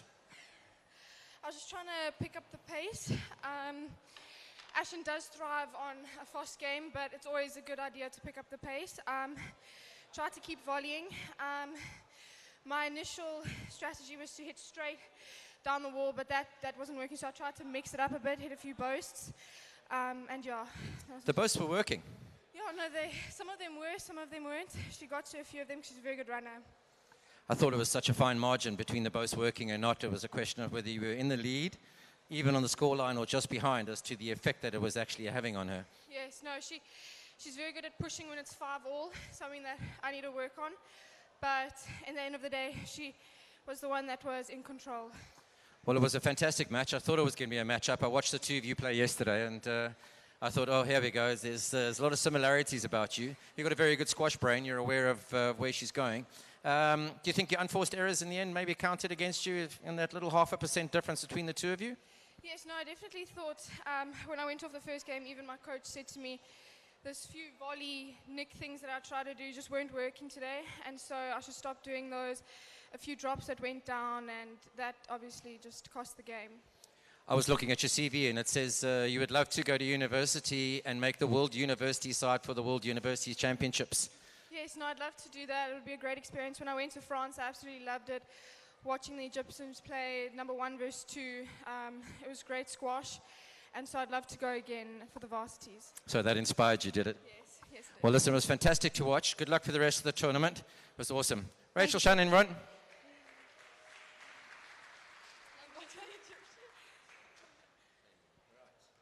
So, young lady, happy with that performance? I'm very happy, yes, I am.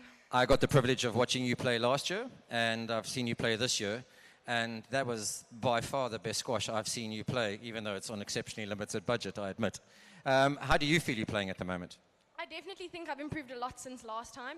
Playing with different people, being on all the squash tours, my squash definitely has gone to another level, and yeah, I'm very happy with how it's going. You are a physical specimen. I mean, you are such an athlete. How many hours in the gym do you spend? Because there's not 1 ounce of fat on you anywhere, and I say that respectfully. I think it's more genetics than anything, but nothing abnormal, just genetics. Can thank my dad. I'm looking at your dad. There's a bit of a boop going on there. What you talking about? He's out of his prime now, but back in the day, that's where I got it from. So, your experience last year to this year, is it any different? Do you think you more calm, more comfortable on court, or you're still feeling the nerves as jangly as they were last year? What's your view on that? I don't think the nerves ever go away. I think it's a good thing if you get nervous, but having more experience on the glass court definitely adds to being more calm and playing your proper game, and being able to go to Worlds and play on the glass court there and get that experience definitely helps with the nerves and the pressure and keeping calm. The experience of going to the Worlds, both you and Rachel experienced that. Did that come back? Did that inspire you? Did it feel like, oh, maybe I can actually take this a bit further? Or did you maybe come back thinking something different? No, definitely we watched the Egyptians and all the other countries that spend like 6 hours a day on the squash court, and they live for squash, and we all came back and said we're going to change our lives now, because we definitely don't put in the same amount of work as the people overseas. So it definitely was inspiring to come back and train harder. Good motivation.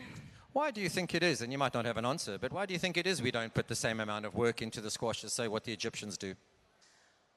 I'm not sure. I have no idea. We've got rugby, we have lots of partying, we have everything else going on in South Africa. So I think The Arabs, they don't drink. I forgot about that. No, I'm joking. over there, they love the sport. It's their national sport. So it's the same with us in rugby, I think. But it's getting there. It's definitely on the rise, which is good. And as far as South Africa's ability, you know, with our talent, if you take our natural talent, how you understand it, compared to the rest of the world, so not standard, but just natural ability, where do we rank?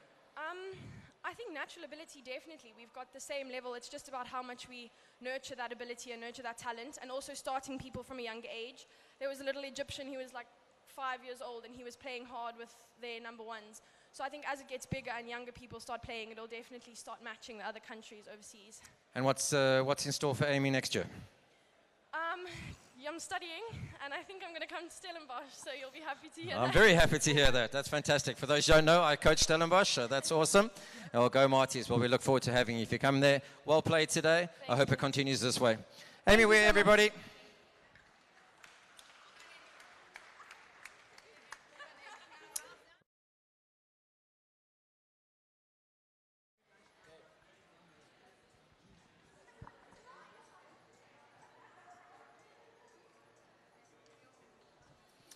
Our next match on centre court is the girls under 15 section of the Growthpoint National Finals. First on court is a young lady who started playing squash at the age of 8 years old, and it was her family that inspired her to start playing. She likes to learn from her sister Rachel, who we've just seen on the court right now. So her name is Amy Shannon. Her opponent comes from Paul Girls High, just up the road on the N1. She's a local lass, and she's the Boland under 16, number 3. She's got lots of potential. She's a big, strong athlete, and I don't mean that in a bad way. Rebecca Voss. It's Friday then. It's Saturday, Sunday, what?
Awesome. Right, up next we have Amy Shannon and Rebecca Voss from Boland, the local.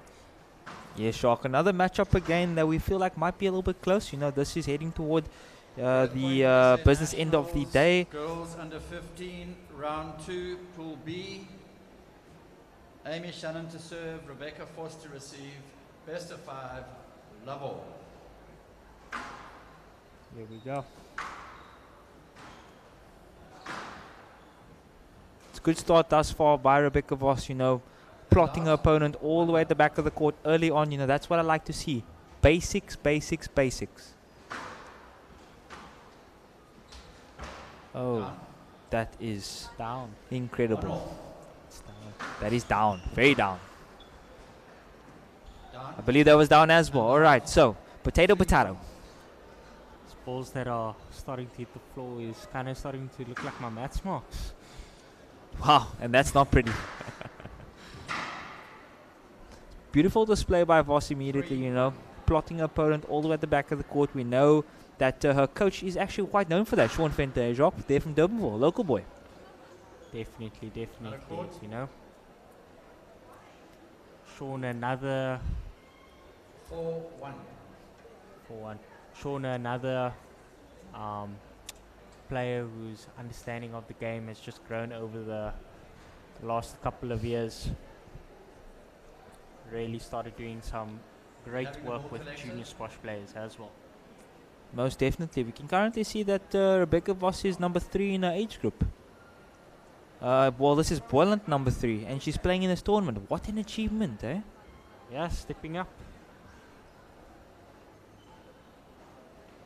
It says here that she used to play for Western Province and now she plays for Boland. Western Province, once again, one of the biggest exporters of athletes in the world. And out, 2-4.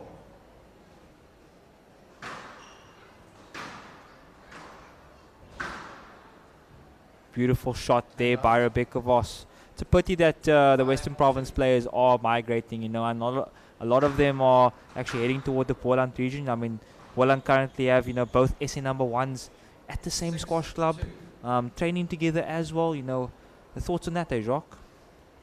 Having 2 top squash players training at the same club, you know, they're both just going to push each other to the limits, going to demand the other to bring their best every single time they step on court. Most definitely. I know one of the biggest pieces of advice we were actually given one day was actually from Sioli Waters. She said, you know, regardless of who your opponent is, it could actually be a training partner, and you're just becoming better and better and better if you actually start training with your opposition. Yeah. Beautiful. Rebecca Voss currently 7-3 up in this game. Sent her absolutely the wrong way over there, but I mean, look, it's only 4-7. I think maybe she's like, let's give her this one, give her some confidence, and then bring her back down to earth. 5-7. 5-7.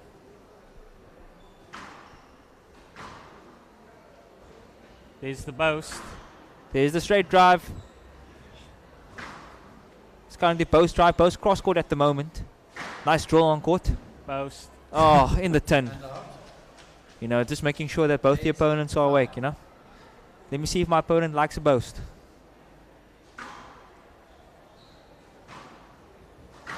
Oh, great shot there by Rebecca Voss. Scrambling away. Oh my, turn the wrong way. Oh, beautiful. To have those ankles checked out after this. Most definitely. You know, sometimes when your ankles become disconnected, you might need to check the Bluetooth connection afterwards. Sometimes even the internet connection. Oh my. Oh my. And out, 9-6. Oh my. 9-6 at the moment to Rebecca Voss. Oh, ball's gone out of the park. Op en oor die paviljoen, 6 lopies. Game ball. That's a new world record.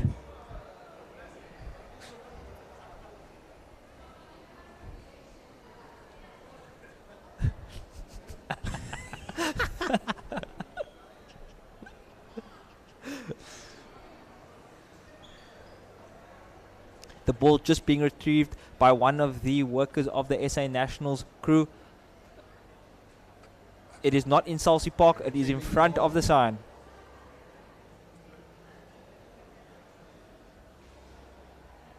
I spy with my little eye, it's in front of the pillar. Almost there. Currently needing to whip out our treasure map to find the ball. There we go. Oh, beautiful. Let's Absolutely beautiful. We should give him a round of applause. Forced to serve from her left. 10-6, game ball. 10-6 game ball, Rebecca Voss. Here we go. Ball's nice and cold. Oh, in the tin. Hand And I out. wonder, from a 7-10, tactical point of view, game what ball. is Rebecca Voss going to do with the colder ball? One shot to the back and it's a winner. That's exactly what I was expecting. Force leads, 1 love. One loving games.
Force leads, 1 love. Love Force currently leading 1 love in games. Shannon on the attack immediately. Oh my word, a change of pace immediately. Jacques, I believe that we've got a celebrity now, it's an ex-celebrity. Yes, we do, Joffrey. And who might that be? Andre Vos, the ex-Springbok captain of South Africa. That is just incredible. So Rebecca coming from a line of sportsmen as well. 100%, 100%. Definitely runs in the family. I must say, Jacques, we've actually seen them from a lot of athletes today, you know. A lot of them having siblings either playing squash or have played squash. You know, I must say, you know, in our family, you've got our older brother, me, and then, you know, you just an outcast. So, Is that so? most definitely. That's okay.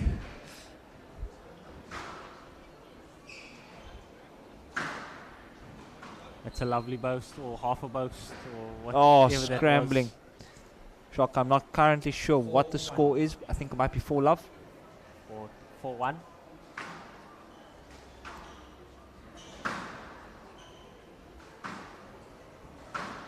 Oh, Get out your GPS, ladies and gentlemen. oh No my. more Garmin. Rebecca Vos just dominating at the moment, you know, sticking the ball in the back corners from a tactical point of view, making sure her opponent is not digging out, and if she does, a straight drop will do.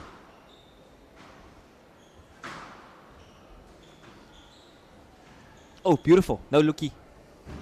Not up. Oh, that's it. Triple bounce. Left side. I believe that's what you play sometimes, Jacques, when you play squash. Of course, I use all of the bounces to my advantage on the squash court. Out of court into H&M.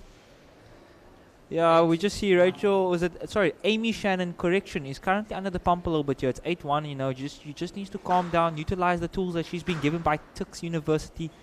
Just relax. Oh, change direction there by Rebecca Vos. Straight drive. Boast. Cross court. Sent.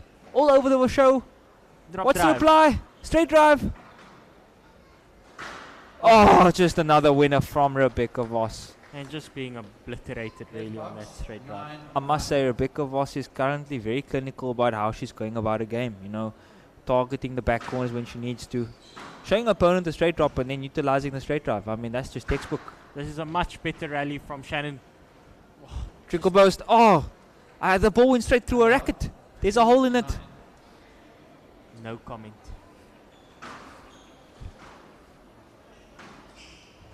We just need Shannon to get stuck in Oh this match my a little word. bit more. And out. Another straight winner by Rebecca Voss. 10-2 game ball, Rebecca Voss. Shannon's coaches definitely Game need to have a chat to 11-2, her. Voss leads 2-0. Currently game 11-2 to Rebecca Voss, leading 2 loving games.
Gets 2 loving games to Voss.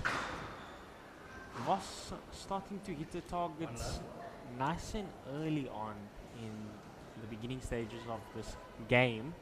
Shannon, much better. Much better. with that Yeah, sure. cross-court. I must say that, Rebecca Voss coming from a line of athletes definitely means that she must be quite a disciplined individual. At the moment I'm reading her resume over here. It says she trains twice a week with the school. She plays school matches and then she trains 1 to 2 times a week with the coach. So, that's quite a lot of squash. She's the brilliant number 3.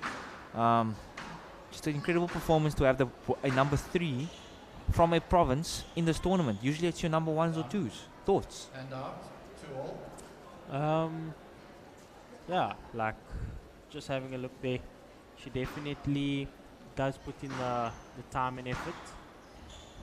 But I think each and every single one of these young ladies have been putting in quite a bit of time and effort. Obviously, that will be presented from them representing their regions. And out, 3-all. Most definitely. It's currently 3-all, it's still anyone's game. Amy Shannon just under the pump a little bit here, not entirely finding her length. If she wants to pull this game back, she needs to hit the ball straighter behind the service box at least, and then produce some winners. It's a 17-inch tin. Got to start going for it a little bit here, ladies And gentlemen. and gentlemen. It's currently 5-3 to Rebecca Voss. Was that a no-let? Even though the ball hit her? I'm confused. It is what it is. In the tin. Justice. Served on a fresh platter. Need some ice with that burn. That serve was 100% down. Oh, it was definitely down. There's another platter of justice. 6-4.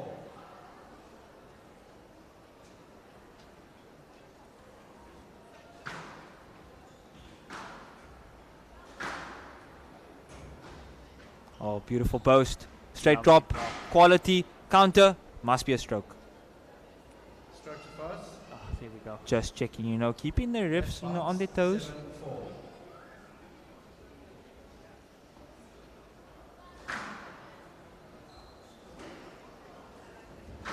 Oh, another stroke. Oh, she didn't hold a shot. Oh no, I hope she at least gets this point because that was an obvious winner for her. Oh, beautiful. Straight drive, unlucky. Another winner produced by Voss. Currently has a 4-point cushion. Anything's possible with a 4-point cushion.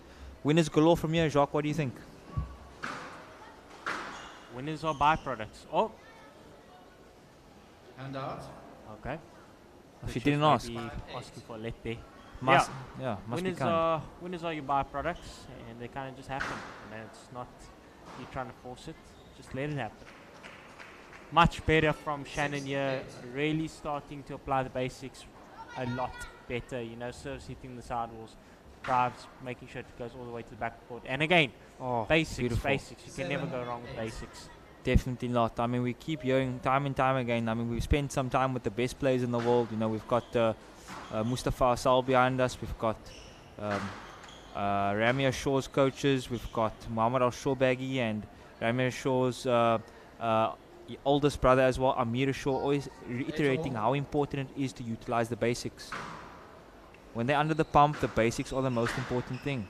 This is really good from Shannon. She's really lifted a game now. Oh, beautiful. It's 8-all. Now it's 9-8. I mean, look, it's business end of year. Business end. Let's see if Rebecca Voss can convert. Oh, beautiful boast. Unlucky there by Amy Shannon. I think just a little bit she's been thrown under the pump just because the fact that she's never really at the tee, you know. Once again, not at the tee. Should be a stroke. Didn't ask. Just be... I think a big part of this game is asking for those lets. Oh, what a shot. 11-8 match. Match 3 loving games to Rebecca Voss. That is it. Well played, ladies. Congratulations to Rebecca on a fine win. The next match on court is the under-15 boys of the Growthpoint SA National Championships finals. Remember, all these kids are here for a top 8 spot. Well, they've created a top 8 spot, and they're all playing out to become the national champion. On court, a young man from Gazankulu. He plays for a club called Igoli Youth Empowerment. He wants to become a lawyer, and he wanted to learn a new sport, and that's how he got into squash, because it's not common in townships and to make new friends. His name's Savata Nkuna. His opponent comes from Glenwood Squash Club in Northerns, that's in Pretoria. He's coached by Liz McKenzie. Excuse me. He's from Law School, Garsfontein. His favorite subject is natural science. And his favorite squash player is 7-year world number 1, Muhammad Al-Shawbaghi. It's Joseph Myers.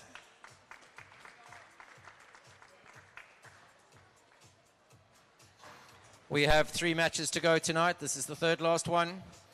We will be back here bright and breezy at 8 o'clock tomorrow morning for another full day of squash, concluding on Sunday with the finals and the celebration of our nation's age group champions. Once again, thank you to all our sponsors, V&A Waterfront, City of Cape Town, Eurolux, Dunlop, Aquele, for keeping us all nice and... oh no, I don't have my water. Oh, I'm joking. Starbucks, fantastic. Bears Furniture, KFC and Stack, Kennycore, thank you for all your donations and making it such a special weekend for the children. And then to Bayers Kloof and Graham Beck for making sure that the moms and dads are also having a nice weekend.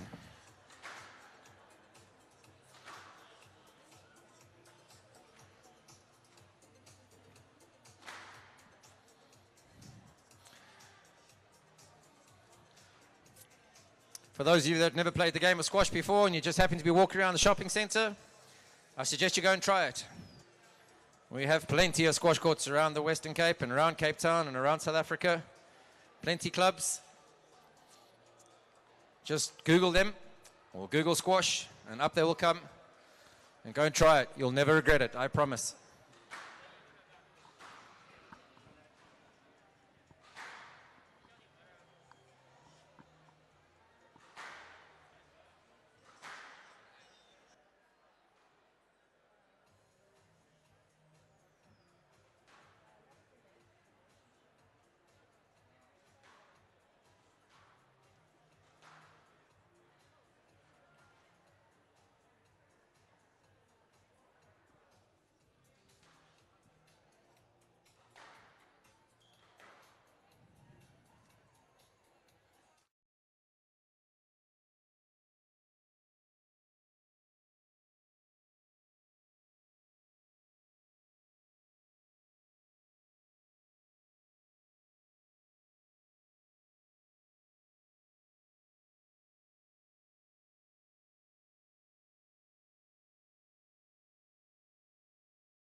Growthpoint SA Nationals, boys under 15, round 2, Pool B. Joseph Myers to serve, Safata Nguna to receive, best of 5, level.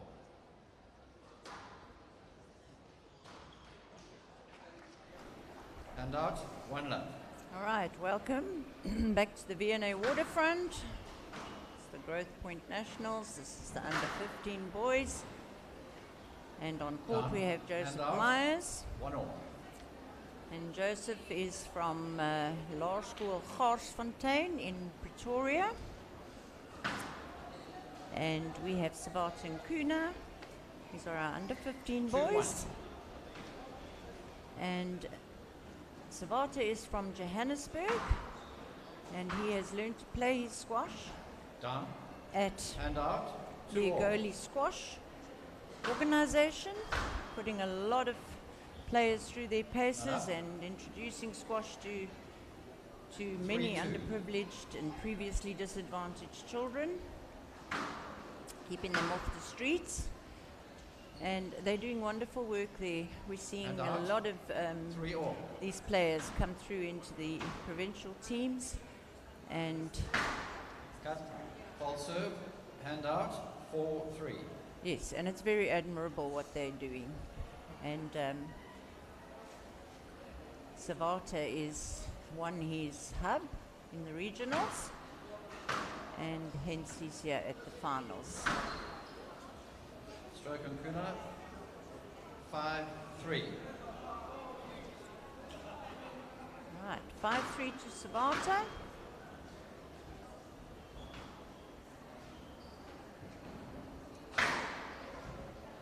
Not up. Been a great And out. experience for these 4-5. youngsters. It's a big moment, playing on the glass court in front of all these people. It's been very exciting. Been a bit of a learning curve for the majority of them, getting used to the 5-4. glass court. This is an all glass court, it's very different to the courts with walls, and possibly just a glass back. That would Stroke be a and Kuna. stroke. Hand out. 6-5. Joseph Myers hitting the ball directly towards himself.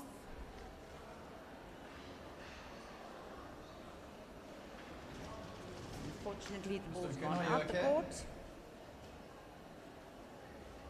And there we have it again.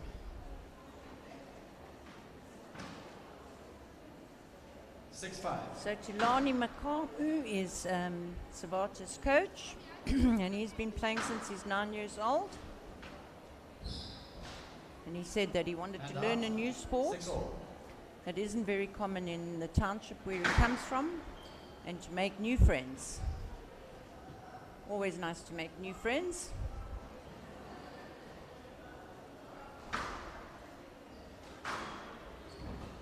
And Joseph says he likes playing because of the satisfaction he gets when he's able to do something so well. So a good reason to carry on playing. 7-6. This game takes a lot of time on court, a lot of training, a lot of on-court training, off-court training, mental training. Put it all together, and that's the makings of a great squash player. 8-6. And the ability to control your emotions is so important on court. Got to keep looking forward and not harp on the mistakes you make. Try and better them in the next shot. That And was a up. lovely length from Savata. 7-8.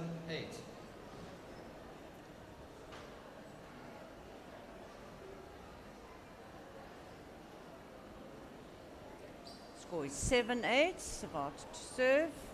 He's just making use of his towel. It's pretty hot on this court, even though it's fairly chilly today outside. But this little glass box, surprisingly enough, can get very hot. And of course you're moving.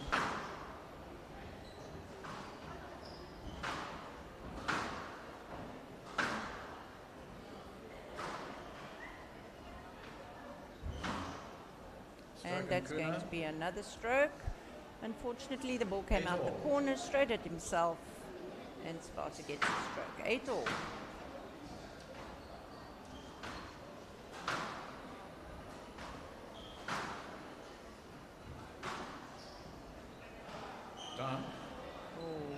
Tight out. ball coming from 9, Joseph there. 8. And Savata tins it. Lovely Down. serve. Nice and deep. 10-8, game ball. One of the difficult shots for these youngsters to learn is a boast. Getting into the correct Yes, left. position to play a boast. 10-8, How their game body ball. position should be to enable them to be able to play a boast. And it takes quite a lot of power when you get these very deep shots. Power and accuracy. Stockton Kuna, hand out. Another ball towards 9-10, himself and game gives ball. away the stroke. Very close game this. 9-10.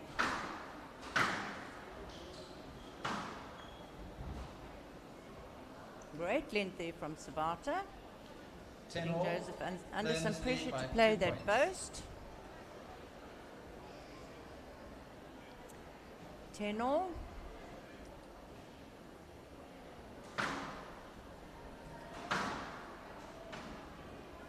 Lovely build up. Right, game 11-10, ball. game ball.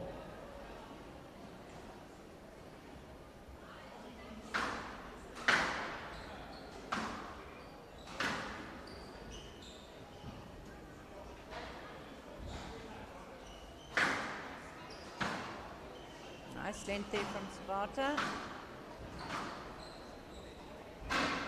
Yes, lovely return from Joseph into the back corner. Hand out.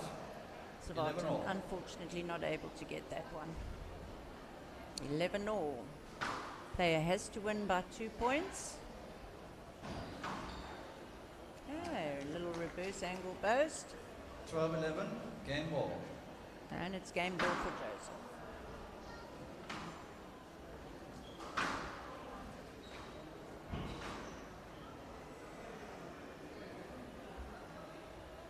Yes, let.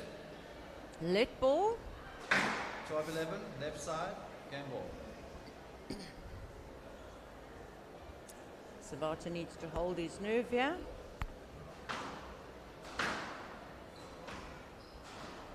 Down, game. Oh, unfortunately, he 13-11, swipes at that Myers one, leads and it's 1-0. 13-11 to Joseph Myers. We'll be back for the second game.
Right, welcome back. 1-0. Second game in progress here. Joseph Myers, 1-0 in games.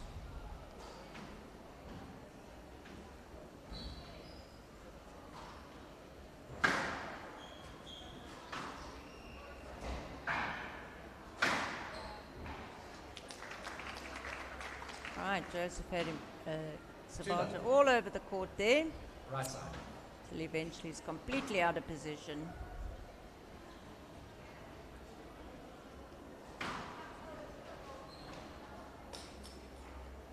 Three love. Savata's going to have to try and not make so many unforced errors.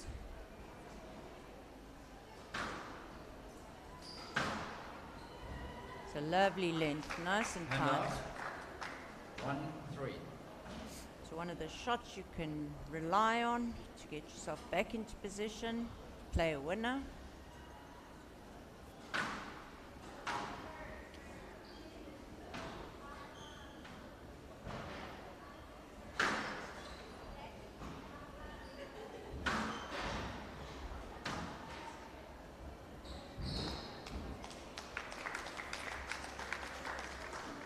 Golly, one's got to give this boy And out. 10 points for 4-1. trying.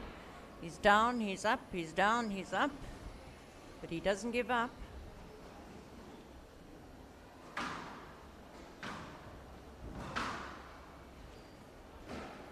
That's a lovely length from Joseph. 5-1. Putting Savata under pressure there in the back corners. So Savata's coach is Craig van der Walt, as well as Tulani. Craig van der Walt is 2-5. the caretaker, come guardian this week. Puts in a lot of effort with these Egoli kids and squash. Very involved. It's wonderful to see how much they improve from year to year. And out. You 6-2. see them 1 year, watch them a few times in tournaments, and you see them the next year, and they have improved 100% again. And Lovely out. little drop from Savata. 3-6. 3-6.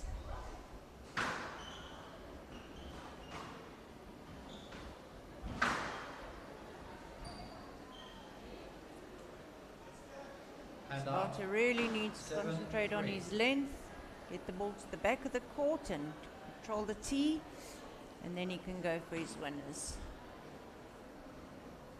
Very often the juniors try and go for winners off every ball, Hello. and that's not going to work. 8-3.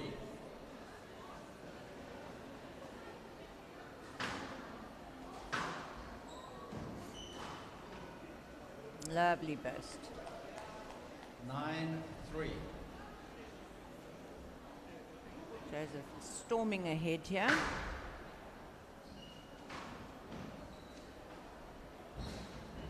Down. Yeah, so Savata seems to have lost his 10-3. concentration. Handball. Match ball, 10-3.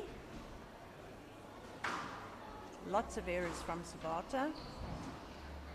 It's a game. 11-3. Yeah, Maya he didn't leads seem to 2-0. focus in that game too much.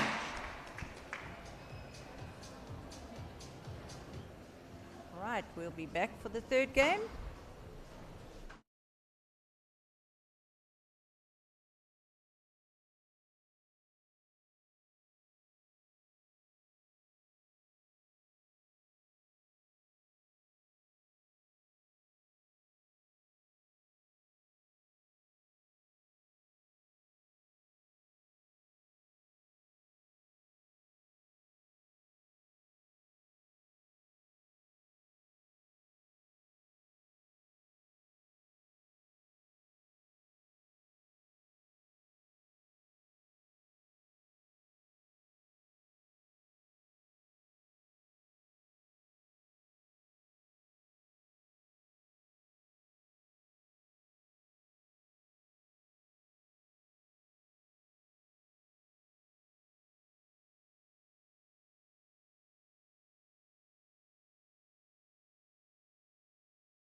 Myers leads 2-love.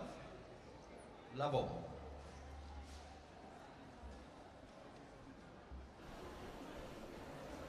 All right, back to the under 15 boys. Savata and Cooney and Joseph Myers. 1-love. Lovely drop shot there from Joseph. Very accurate.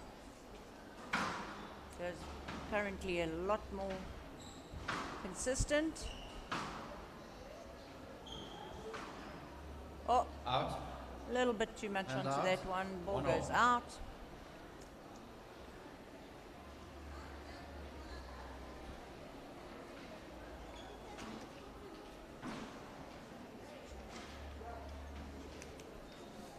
Right, we have the towels in the front there so that the players can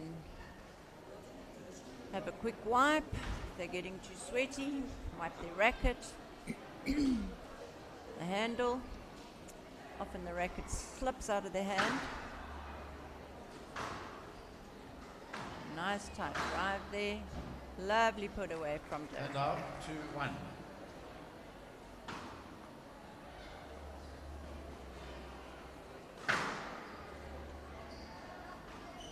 Lovely drop shot right from the back of the courts. Not an And easy out, shot 2 to all. play. Savata made it work for him.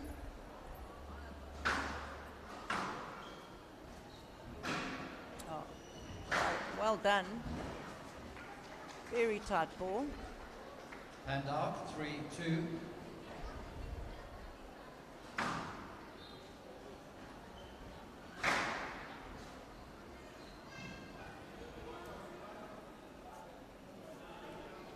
And out. Joseph 3 getting a little bit all. frustrated with himself there for missing that shot. It's another lovely length. Stroke Myers. It's a stroke to And Maya. out. 4-3. Unfortunately, Savata's ball very loose there, coming straight towards himself. And again, he's getting stuck 5-3. behind Joseph. He's got to get a length. Got to be able to move to the tee. So he has that opportunity to play a winner.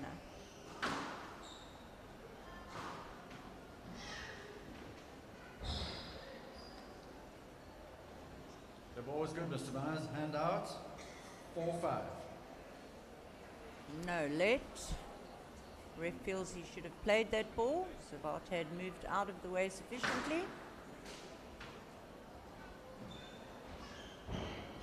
Lovely drop shot from 5-all. Savata.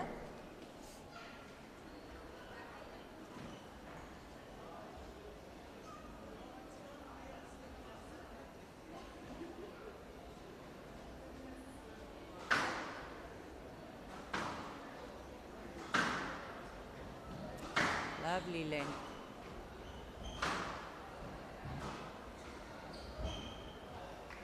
Yeah, unfortunate bounce there for Joseph. 6-5. Popping out awkwardly.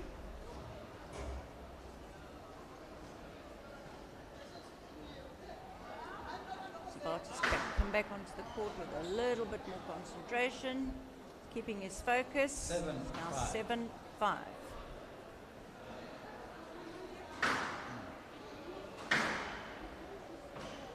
Down. Hand out. 6-7. Sometimes feel that Savata is going for the winner a little bit too soon. He's not really working his way into a winning position. Oh, unfortunately, Joseph Out. puts too much And into out. that one, and the ball goes out 8-6. again. Score is now 8-6.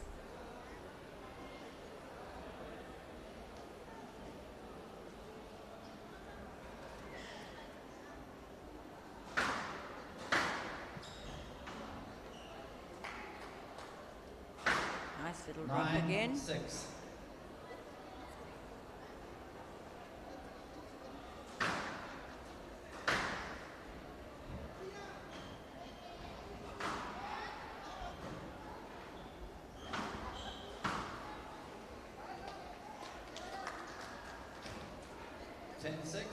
Game Right, ball. Savata's definitely come back onto the court with a little bit more focus.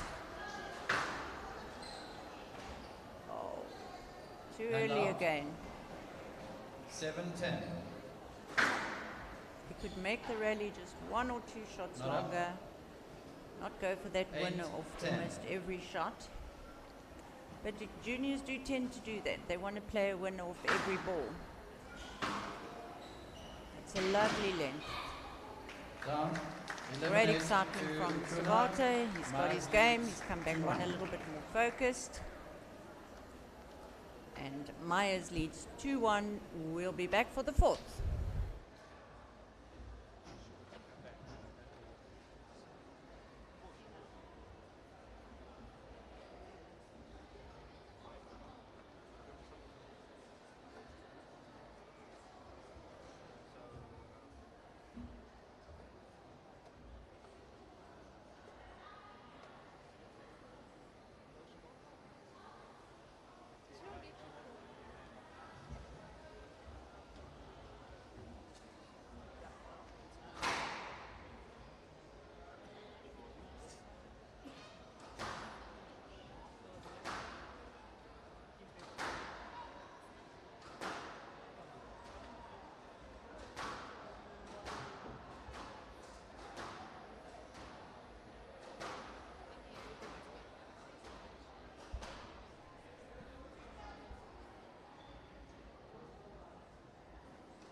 Myers leads 2-1 and Kuna to serve.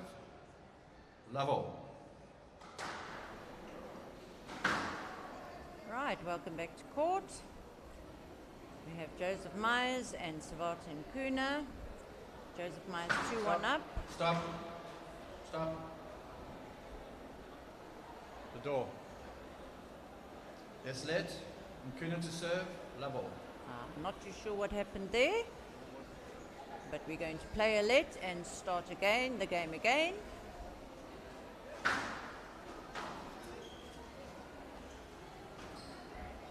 a lovely length from Joseph, and it gives him a lot of time Hand with out.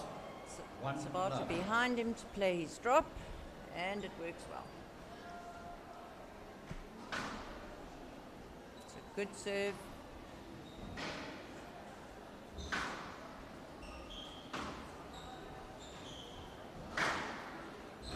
That's a lovely passing drive.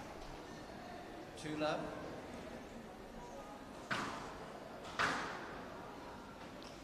Hand out. Super return, nice and 1 hard. and 2. Bounces twice before it even gets to Joseph Myers.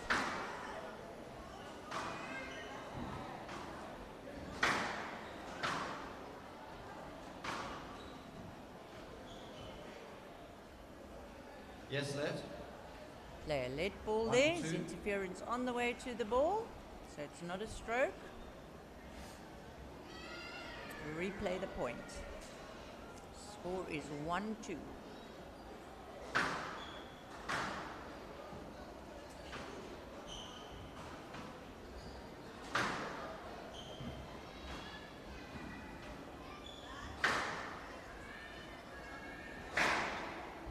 There's the Down.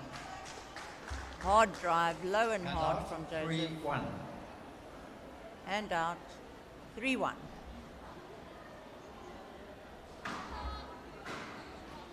Very Down. tight serve. Savata having 4-1. to contend with the wall there. Nice and deep from Joseph.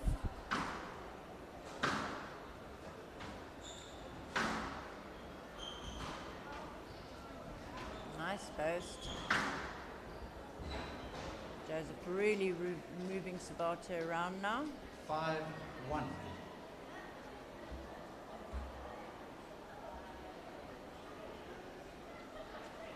You okay there, Mr. Nkuna?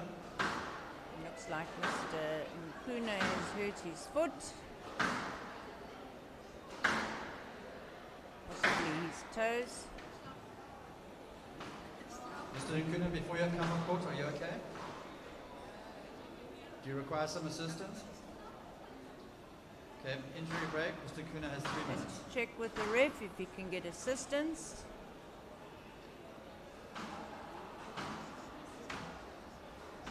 Seems to have hurt his toes or his ankle. Getting a bit of a rub there.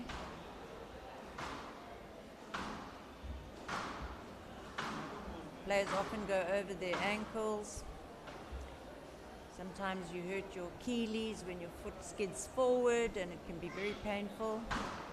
Or your Achilles can snap like mine did.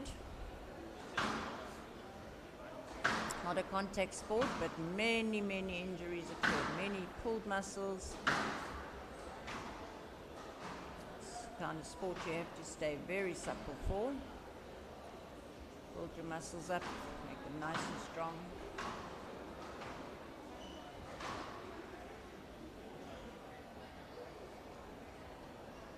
Joseph just patiently hitting on the court while Savata gets some assistance from the medic.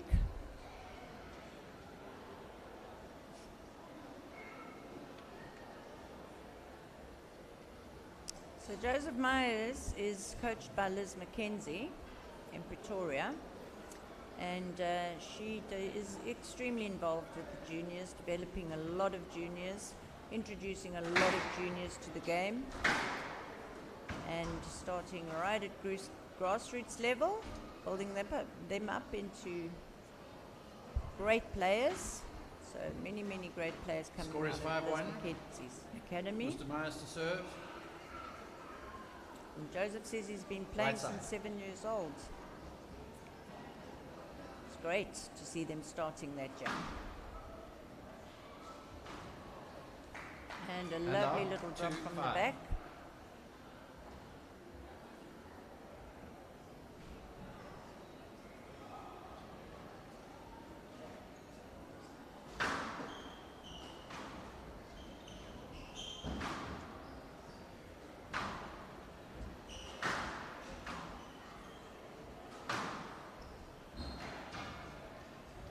Down. Right, Boast is And just out. down 6-2. and out. Joseph built up a nice little leader for himself. Definitely does something for the confidence. Savata 7-2. lifting his head there when he's playing his drop. Motto in squash is keep your eye on the ball, not the wall. Yeah, unfortunately that was just too loose, 8-2. giving Joseph an opportunity, an open opportunity to place his ball in the front.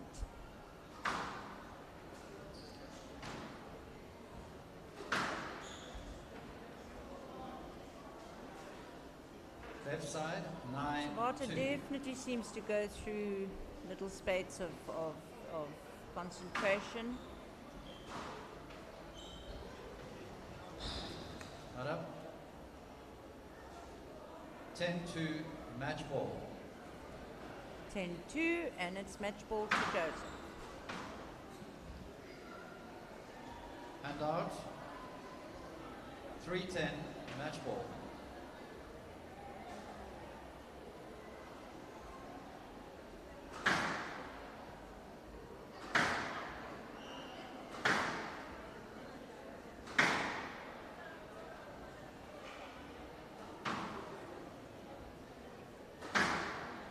Right.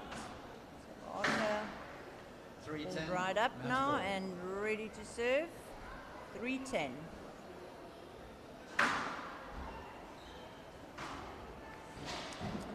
And a winner from Game the back of the 11-3. court. Joseph Myers Myers wins 3-1. 3-1. 13-11. Thank you for watching, and we'll be back for the next 11-3, game. 11-8, 10-3. Well played, young man. Right, the very next match on court is the boys under 17 of the Growthpoint SA National Finals. Top 8 in each age group that have qualified to get here to play and become the champion of South African squash in their age group. Under 17 boys onto court. A young man, he's homeschooled. He is coached by a guy called Kelvin Ndlovu. He started playing squash because he was watching his dad play. And he likes squash, so training hard and seeing results. He likes to hit the nick, and that, for those you don't know, that's where the floor meets the side wall, and if you hit it in there, the ball rolls. And he really enjoys burgers. His name's Judah Phillips. His opponent is a young man from St. Benedict's, and he wants to become a game developer. Plays out of Jeppe Kwandam, represents Eastern Gauteng.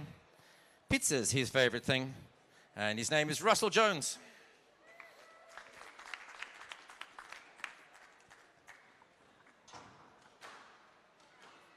Once again, a big thank you to all our sponsors, and of course to the City of Cape Town.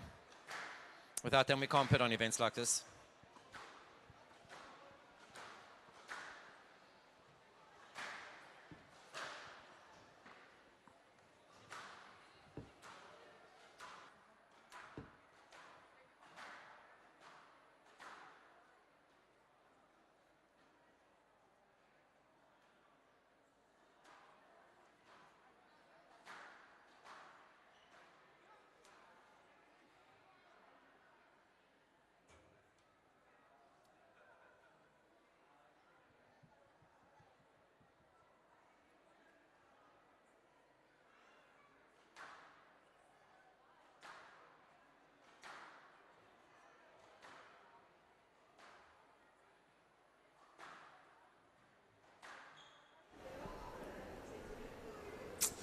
Alrighty. On court, we currently have the Russell Jones and Judah Phillips. This is the boys under 17 division.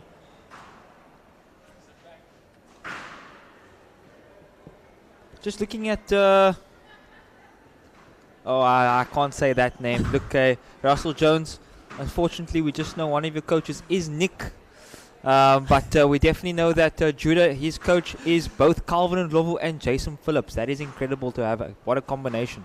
But once again, brought to you by Squash South Africa. The Dumini brothers are here commentating in this boys under 17 round match. Jacques, what are your thoughts going forward on this one? From what we saw yesterday from Jones, he's definitely a shots maker. Judah Phillips is one of SA's best. So it'd be interesting to see how Jones is going to respond to Phillips. Yeah, most definitely. We also know that Judah is quite a cricket player. We know how cricket players play squash, It's definitely a shots game. Let's see if the boy has a head on him.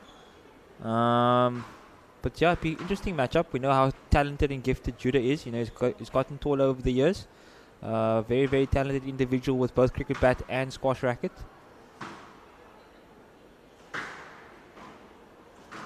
Reminds me a little bit actually of Justin van der Poel swing. What do you think, Jacques?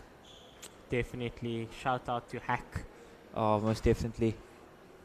I think they bring it back. But we currently see that Judah's number 3 in his under 16 age group. He does lots of solos, match play, and fitness 5 days a week. Wow. Favorite foods, burgers. He loves Pirates of the Caribbean. His hobbies is cricket and football. His nickname is Soti, so we'll see how Soti is on the court at the moment.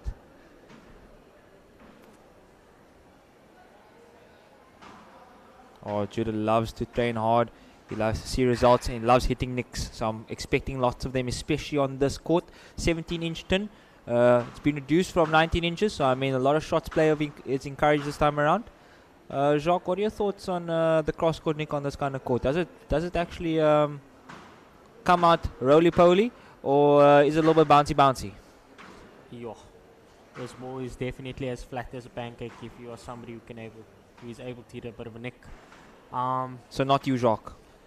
My nick game's not bad. There's always room for improvement. I apologize to our viewers. He's talking the absolute nonsense. Good save, John Ray. It's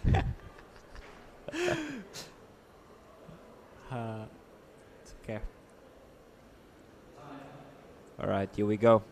Currently time the players will take a short break to get ready. Currently the spin's happening and then they'll be back in a little bit. Actually, I haven't seen you hit a nick for a while, Joff. Jacques, I am the king of the straight nick. We all know this. But not the cross nick. I don't need that one. Yes, you do. No, I don't. Come for some coaching lessons. I really do.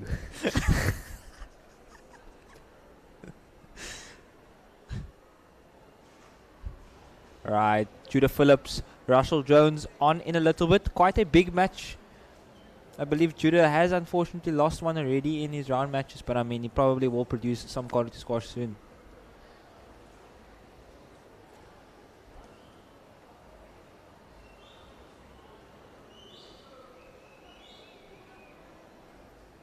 I would. Alright, here we go. Match to begin shortly. Jacques, who's your money on for this one? My money's on squash. And you, Joffrey?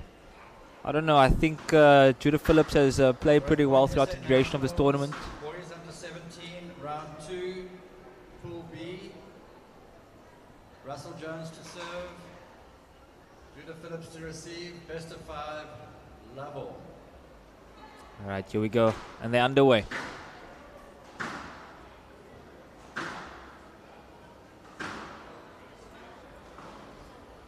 Here's the new law of most. Jacques, would you say Calvin Ndlovu has been a tough opponent throughout your squash career? Oh my. I have seen many bagels.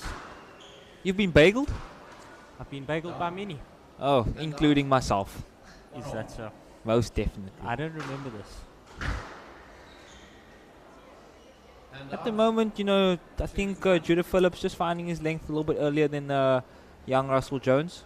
Judah is the more experienced one. I know he's been up in the ranks. I've heard a lot about him from various squash players, various individuals who are on top of the squash rankings, and they've told me a lot of good things. He's a very good squash player. Just finding the tin there, unfortunately. But he possesses some very, very good squash tactics and squash qualities.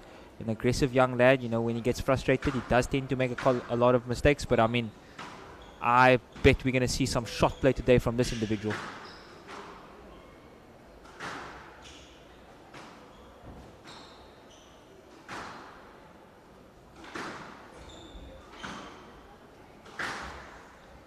Oh, what a shot.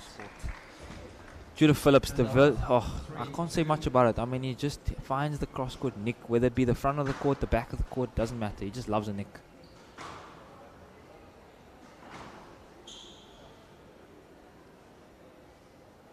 Stroke Phillips, 4-2. So stroke shock. Interesting. Interesting indeed. Oh, there's the reverse post. No looky. Oh, my word. 5-2, right side. Shock. I mean, Judah does possess a lot of qualities. He's, like I've mentioned time and time again, it's one of those boys that's kind of hard to read, but I mean, everybody knows. Shut down the players. My word. Is that up? Oh my gosh. Judah's just checking the ball there. I believe that ball went so far into the nick, it might be on the other side of the court.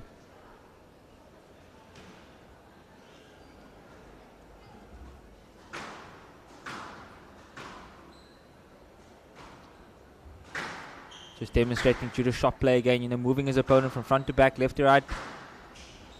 Nice camera angle via. Is the post. Jones has got to get lower when he's moving to the front of the court. He's moving into the front of the court with nice speed, but we're not really seeing him commit to the shot afterwards. He gets into position, but sometimes just a little bit too on to the shot. Sometimes he's there, but not quite committing to the shot. Just like to see a little bit more commitment from Jones in the shots from the front of the court. Oh, it's a lovely cross court. Definitely some whoopage there from young Judah Phillips. I mean, look, he possesses that little bit of a twist in the wrist, and from that comes only great things.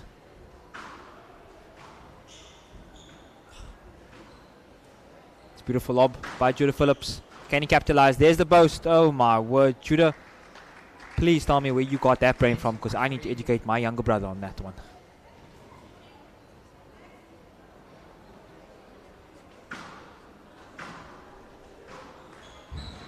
It's a lovely volley drop there from Phillips. Most definitely. I must say Russell Jones is definitely quite the opponent. It might be 9-3, but that is not a true reflection of his capabilities. Oh. Jones has just got to find some sort of momentum here. He's got to try something a little bit different or regroup in the second game. Most definitely. You can see that at the moment, Judah is currently the more technically advanced individual, but I mean, Russell Jones looks like quite a specimen. That is 11-3 to Judah Phillips. 90 seconds.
Right, score is currently 1 loving games to Judah Phillips. Just waiting for Jones to get back on court now. Jacques, we see that Judah's taken the court quite early. Is there any sort of advantage in terms of the psychological side that that creates as a squash player? It's definitely sending a message out to his opponent that, I'm ready. Let's get back down to business. Yeah, I think Judah wants to play this match, get on and off court as quickly as possible. He has quite a few important matches tomorrow. Phillips leads 1-love. We know that the top seeds actually get to benefit from playing quite early and then getting off court. Jacques, once again, a right-hand individual playing a left-hander. Tactically, what would you do against a lefty? Looking to target his backhand. Under the paint. I believe you and Gary Whedon have had quite a lot of matches in the past. Gary being a left-hander, one South African's top squash players of all time. What was your tactic against Gary Whedon back in the day? Gazabe, 2-love. he's very smart on court. He's always going to look to shut you down. But if you can inject pace, look to target his backhand and just take the match to him, not being scared to move into the front of the court and just being confident, nice and positive, and just staying with it. He's also human. He is bound to make mistakes. And yeah, from there, just play off the base. Most definitely. All right, Russell Jones just replying now. Oh my word! Job ready, did you see that? Oh my word! Of course I saw that. I'm watching the same squash match. That was incredible. Oh. 2-all. I mean, after being sent, my brain would also be malfunctioning. Oh my gosh, that's just a little bit embarrassing for Judah Phillips.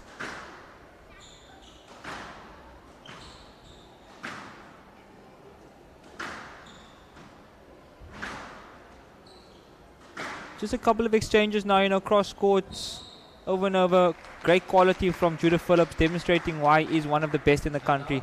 Straight is always going to be an option and always will most likely deliver a winner, especially short into the front left or front right. Lob serve, straight right.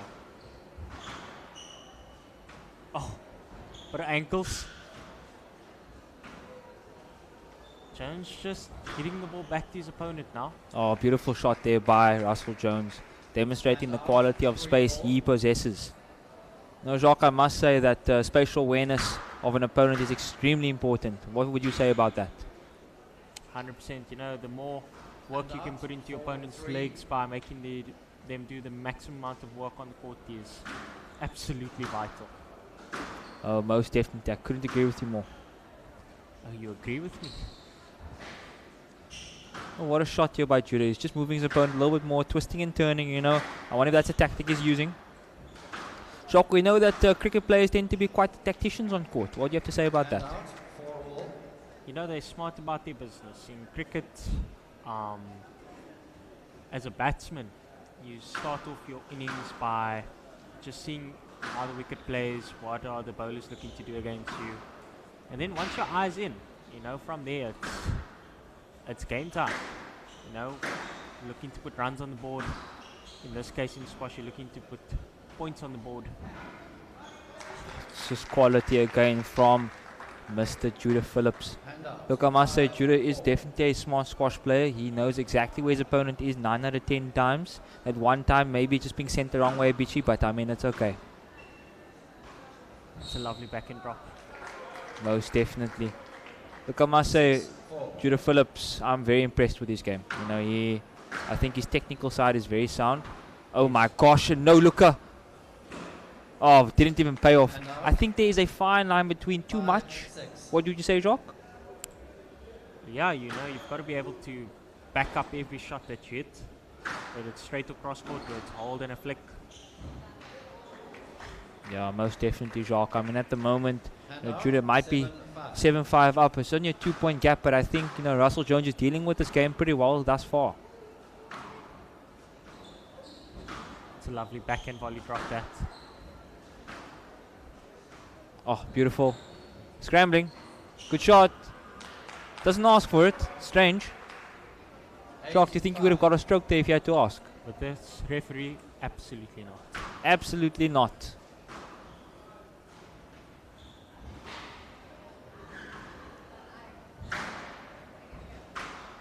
Oh, twisting and turning. Beautiful shot into the front there by Judah. Once again, the quality of shot is definitely through the roof. The control is unbelievable. Next level. It's 9-5. Judah has a 4-point lead. What can you do with it?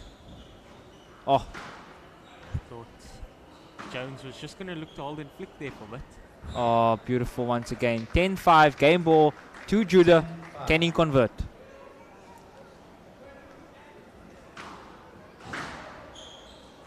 There's Beautiful the shot. reverse. Oh, trickle burst. Judah hasn't moved. Oh my word, straight back into his opponent. Great shot there by Russell Jones. Attack your opponent's face. I like the tactic.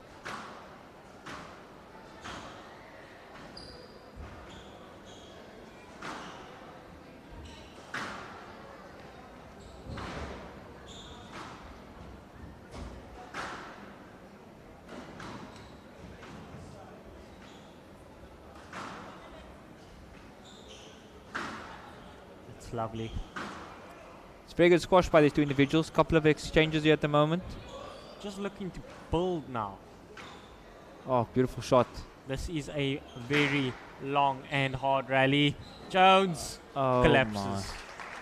It's a game 11-6. Phillips 11-6 game to Phillips. Phillips leads to Loving Games.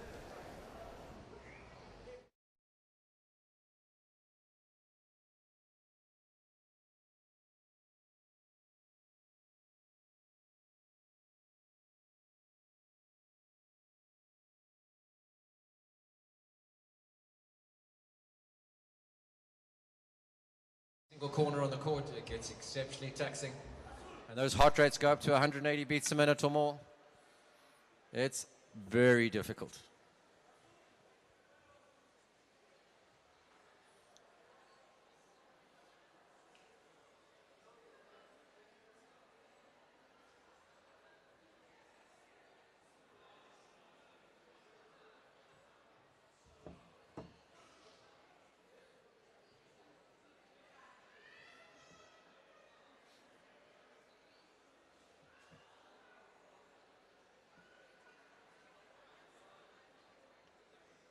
One of the most challenging things about the game of squash is not just that your heart rate goes so crazy, but when your heart rate's going so crazy, there's no oxygen going to your brain.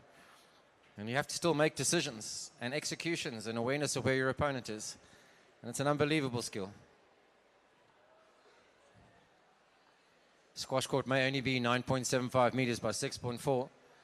But when you get to a 20-shot rally and you're seeing every corner, it feels like the size of a rugby field. 15 seconds.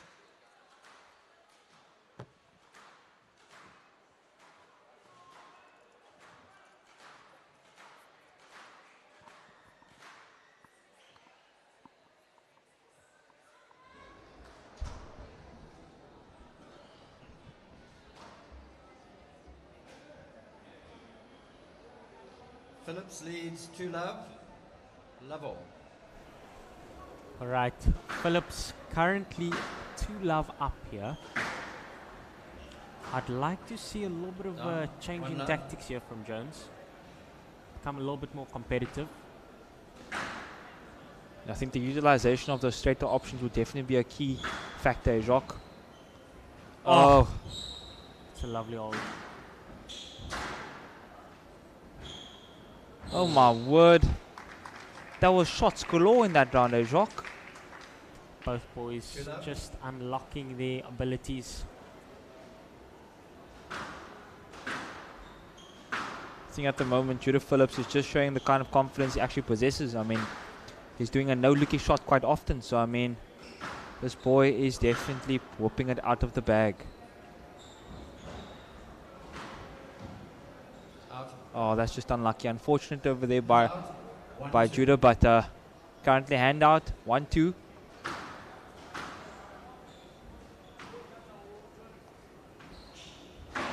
Oh, just unlucky there by Russell Jones again, finding the tin. You know, I think if he becomes more composed on those shorter options from the front of the court, I have no doubt in my mind he can actually pull a game out of the bag. I mean, he can hit the ball nice and hard. We just need him to hit the ball towards the back of the court a little bit more.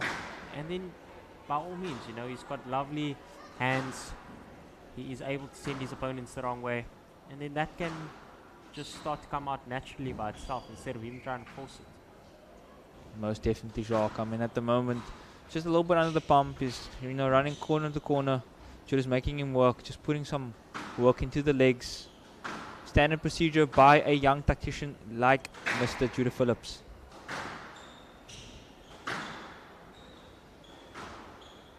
Couple of exchanges in the middle of the court, but I mean, Judah just dealt with it pretty well. Russell Jones as well. Oh, under the run again. Oh my, finding the tin there, Russell Jones. I think out of the two, you know, I'm seeing a lot of, you know, no looking cross-court drops. But yet the opponent is on one side of the court and, you know, you're on the opposite side. Yet they're both hitting the ball back to the opponents. What are your thoughts on that, Jock? I think the boys just need to apply themselves a little bit more, yeah. Yeah, most definitely. I mean, they just have to open their eyes and realize, you know what, this game will be over within a couple of seconds if I just hit the ball straight. Jones's ice skates are definitely out. What a shot by Judah Phillips. It is 6-1 at the moment. This is a slaughterhouse.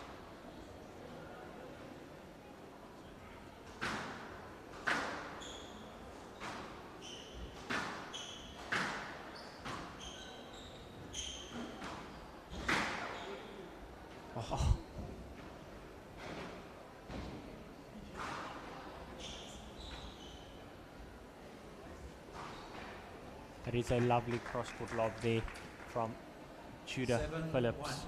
Most definitely. I mean, you can definitely see the amount of hours he's been putting into his squash game come out now. Like the amount of confidence required to, you know, not look at the ball and still produce a quality shot is just incredible. Oh, tight under the mesh. Incredible shot by Judah. You know, I must say, it's one of the more, you know, talented and confident boys on this young junior tour. What would you say, Jacques? 100%. And I think all of that skill and talent is just him believing in himself through preparation, just backing himself on every single shot, his ability. Most definitely. I think Judah's currently the one who's just controlling the pace, controlling the tee, sending his opponent from left to right. Oh my word, he's done absolute court sprints galore over there. He's just taken Jones out for some skating lessons. Oh, most definitely. And not the ice hockey kind, the figure skating kind.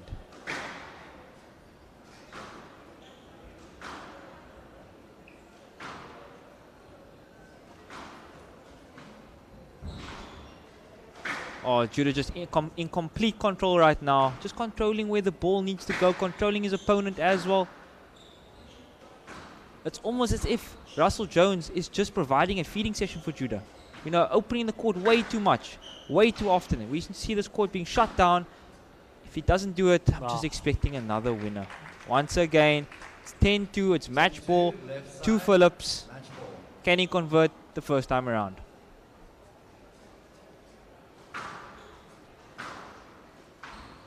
Oh, cross Nick.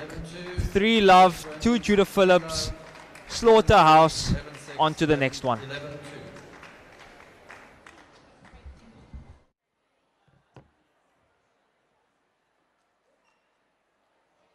Well played, young men. And so we come to that time of the day where it's our final match. It's been a long day. We've been here since 8 a.m. We'll be back tomorrow at 8 a.m. The last match playing us out tonight is the girls under 19 section of the Growthpoint SA National Championship Finals. Excuse me. Please help me welcome these last 2 ladies on court and give them lots of support. They've been here a long time, and both of them have played already today. This is going to be their second match. First up, she goes to Hoërskool Menlyn Park. Her favorite subject is IT. She played squash because it looked like fun. And she'd like to continue playing provincially next year and play for the university team. She loves sushi, and she trains about 3 times a week. Jean Craig. Her opponent is from Grahamstown. She is the number 1 for Eastern Province in her age group. She hasn't played squash for South Africa yet, but she's played basketball for South Africa in 2021. Her name's Erin Powers.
Half time.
Time.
15 seconds.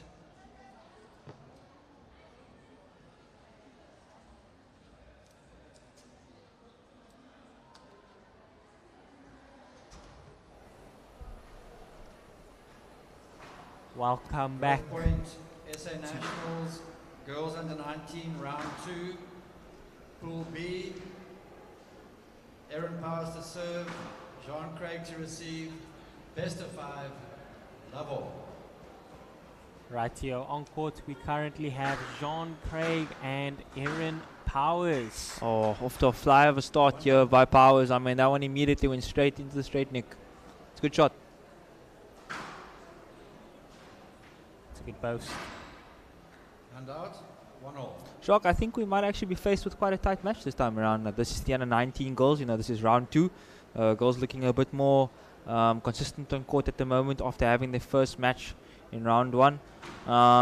Anything to say about that? The ladies, oh, that's a lovely wrist.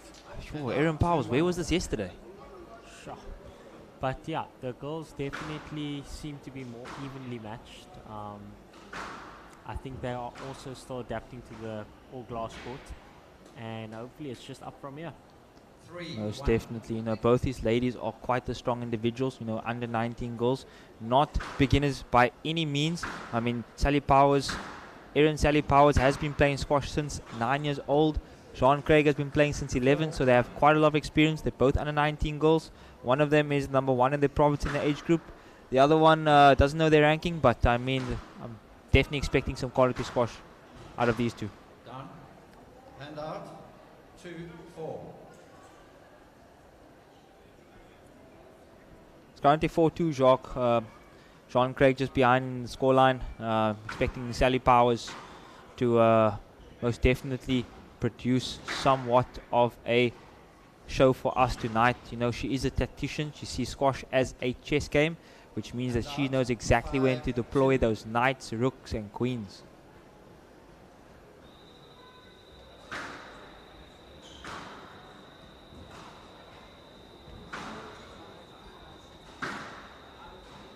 Oh, what a boast.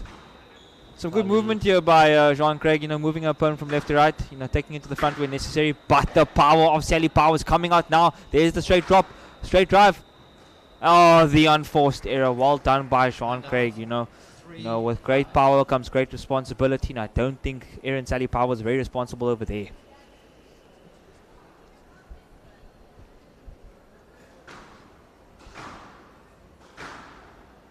Oh, that can't be a let, surely not. No let. Well done. There we go. Can't be a let, unfortunately. Sorry, Erin Powers. Just need to show more effort through the interference over there, and I'm sure you'll get a let next time. Powers not very impressed by that decision. No, definitely not. But unfortunately, those are the rules of squash. You know, finally, myself and the refs are looking at the same book. Oh, what a straight drop. I must say, I'm very impressed with the physique of Erin Powers. You know, she's very, very strong individual, possesses a lot of power. You know, it's in a surname. But just want to see it being used at the correct times in the game. You know, utilization of it's going to be important. You know, finding those straight wall, finding straight to options more often in the cross court is going to be important for these young ladies. Thoughts on that, Jacques? Definitely, definitely. And you know, Powers, just watching her play throughout this whole tournament, the more time she spends on court, the better she gets. But her opponent, Craig, definitely a worthy competitor. There, the power coming out in Powers. 7-5. You know, Jacques, once again, Eastern Province player, a player from the coast, taking on a player from the inland areas. What are your thoughts on that still for these young ladies? I think Jeanne Craig's just under the pump a little bit over here. You know, Powers finding a length early on, adapting to the conditions quite comfortably. Oh, it's a lovely cross nick there And from Craig. 6-8. Jacques, I must say, this is the most shot play I've seen from individuals, you know, this year so far. I think it might be a factor of that 17-inch turn. What do you think about that? Definitely, but just from watching the way the ladies play compared to the boys, the ladies do have a little bit more touch and feel compared to the gents. But with that being said, the gents are able to strike the ball a little bit harder compared to the ladies. Oh, just a little bit of an unforced error, brain fart there by Powers. Sending her opponent into the front right-hand corner whilst her opponent is still there. It's not the wisest of decisions. We need to see Erin Powers at least get her opponent behind her first before sending her through. But, I must say props to Jean Craig for realizing that, my opponent hasn't actually moved as of yet. Once again, beautiful utilization of that post into the front left-hand corner. I think Liz McKenzie definitely, providing the advice to Jean Craig before the tournament, stating that, these young ladies will be strong, but she has no doubt in her players when it comes to the qualities that they possess. Oh, beautiful trickle boast again. I must say, Auntie Liz, you've taught this lady very, very well.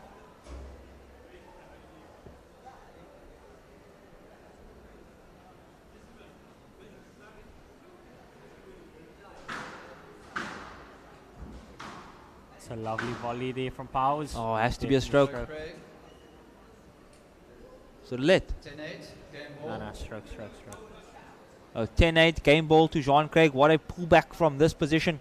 Can she convert first time around? Hand out 9-10. Closer than we thought there, Jacques. Game ball. Much closer. Still the first game, yeah. Oh, it has to be a stroke. Stroke. Powers. 10 all. 10 all into a tie break, Jacques. Player must win by 2 clear points. This is it. Beautiful, but unfortunate. Not the time to send your opponent to the front left. Oh, beautiful. Oh, careful, careful. I saw the ball was good, but I'm going to play left. You must play through though, please. I'm so confused at the moment. I cannot believe the ref has just made that decision. The ball was definitely down. A decision is a decision. The ref does have the final decision at the end of the day. Jacques, I need to focus on the... Oh, there we go. Just ice sent on a platter. 10, game ball.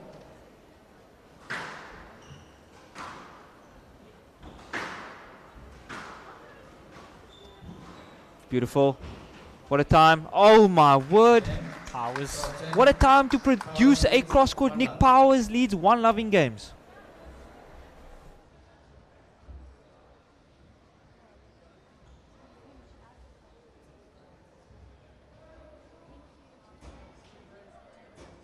Thank you.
Fifteen seconds.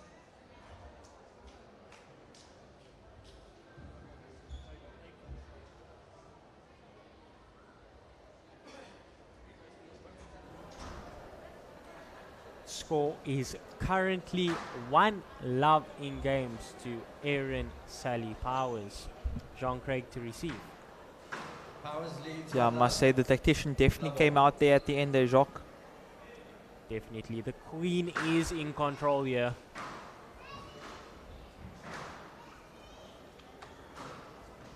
Down. A little bit unfortunate there is Sally Powers to hit it in. Most definitely. I must say both ladies producing the best quality squash we've seen thus far from the 19 ladies. We definitely know that these young ladies possess... Oh, that will definitely be a stroke. Hand out. Yeah, nothing but a stroke. I'm glad the refs called that one right this time around.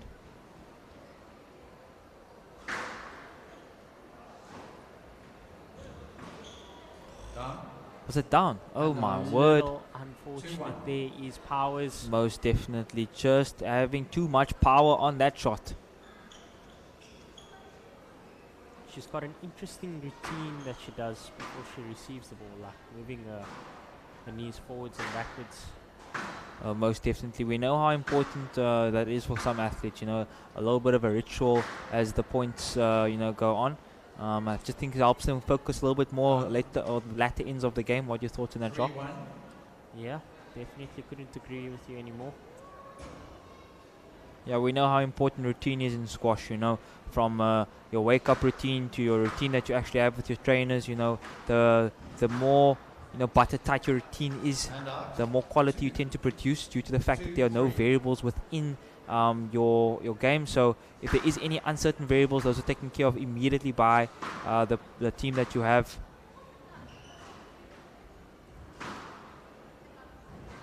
Beautiful game, beautiful quality from both young ladies. Oh, what a shot!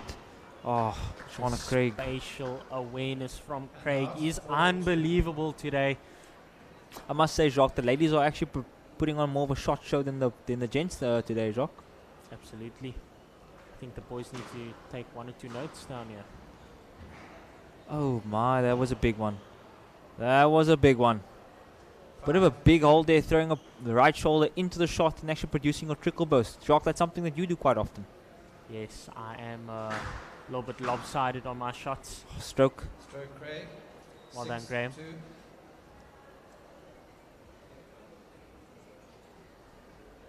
Craig is currently 6-2 up in this game.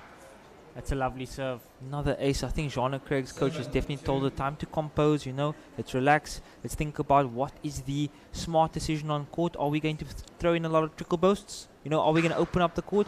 Or are we going to shut it down by gluing this ball onto the sidewall?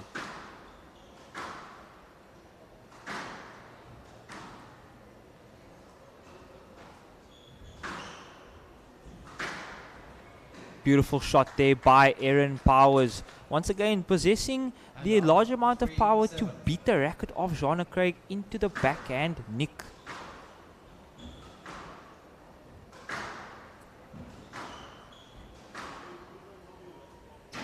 What a wonderful shot there by Shauna Craig. Craig looks very comfortable on that backhand side. Powers needs to regroup here. Most definitely. Currently 8-3 to Shauna Craig.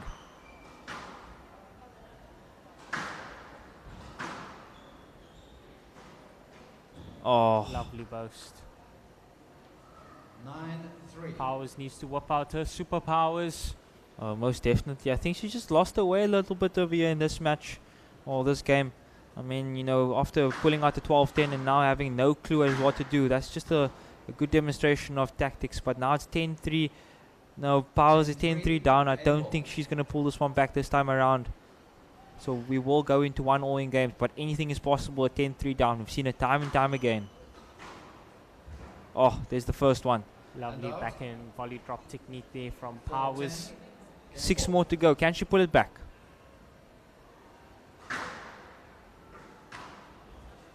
Oh my word, what a time to whoop that out. 5-10. Game ball.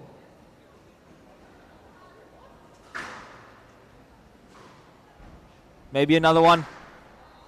Oh, just missing a mark by little millimeters. Stroke ball. Oh no, she's played through the interference. But still wins the point. Beautiful. Beautiful display of sportsmanship and squash from Erin Sally Powers. 4 more game balls to retrieve. Can she do it? There's another down. Oh my word. 7-10. Do you think Shauna Craig's under the pump here, Jacques? She's definitely allowing her opponent to creep back into this game. She's just got to clean up shop now. Here's the straight drive. Oh. Still up. Powers. Straight drive. Oh my word. What a shot by Erin Sally Powers into the backhand left corner. Looking more confident are we now, Powers. 8-10. Definite nerves from Shauna Craig at the moment. You know, what do I do? How do I get my game that I need? There's a very, very high drop. That's a nervous drop into the back corner, sending her opponent to the back. Straight drop by Erin Sally Powers. Back to the back corner. This is some good skills here from these young ladies. Oh, it must be a stroke. 9-10, stroke Left ball. side, 9, 10. Are seeing a little bit of a panic attack happening on court here from Jana Craig. Most definitely, Jacques. Most definitely. Powers fighting. There's the boast. 10-all. 10-all. Oh my word, she's brought it back. Lead by 2 points. I believe Shauna Craig had 7 game balls. Was not able to convert. The tactician showing her skills. Oh, trickle boast. What now? Cross court. Shauna Craig. What a time. Powers. What a time. What a time. Oh my word. Resetting the rally. Resetting the rally. Sally Powers feeling it. Oh, This is hard work. This is hard work. Ah, what a rally. unbelievable finish. 10, game ball. Incredible there from both Erin Powers and Jana Craig. Incredible rally. 11-10 game ball to Powers. I think we've woken up some of our viewers here, Joff. Oh, most definitely. There's the boast. Oh, what a time to miss it. And out. 11-all. This is a lot tighter than what we thought it would be, Jacques. The ladies are definitely taking this match deep.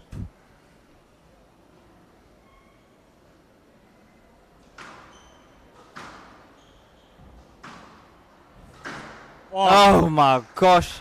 Erin, Sally Powers. What a drive. Game ball. Game, she's brought it back. She's come back from the dead. She goes 2-love up. 90 seconds.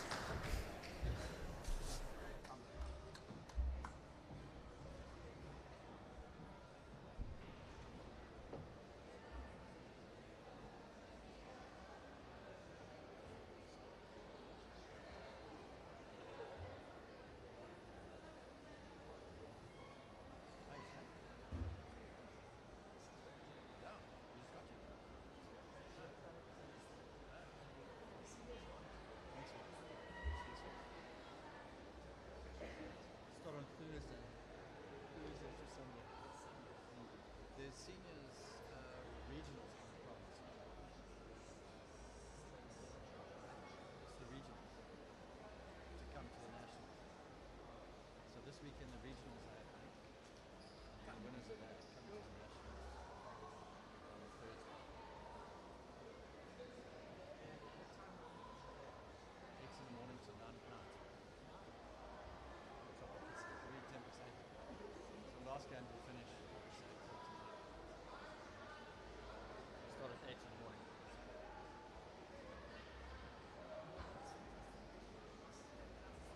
Brilliant.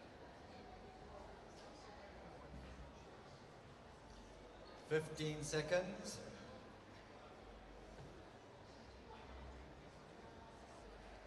Start today.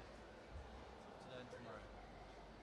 And then I'm done. I'm not doing the finals because I'm doing the finals of the regionals.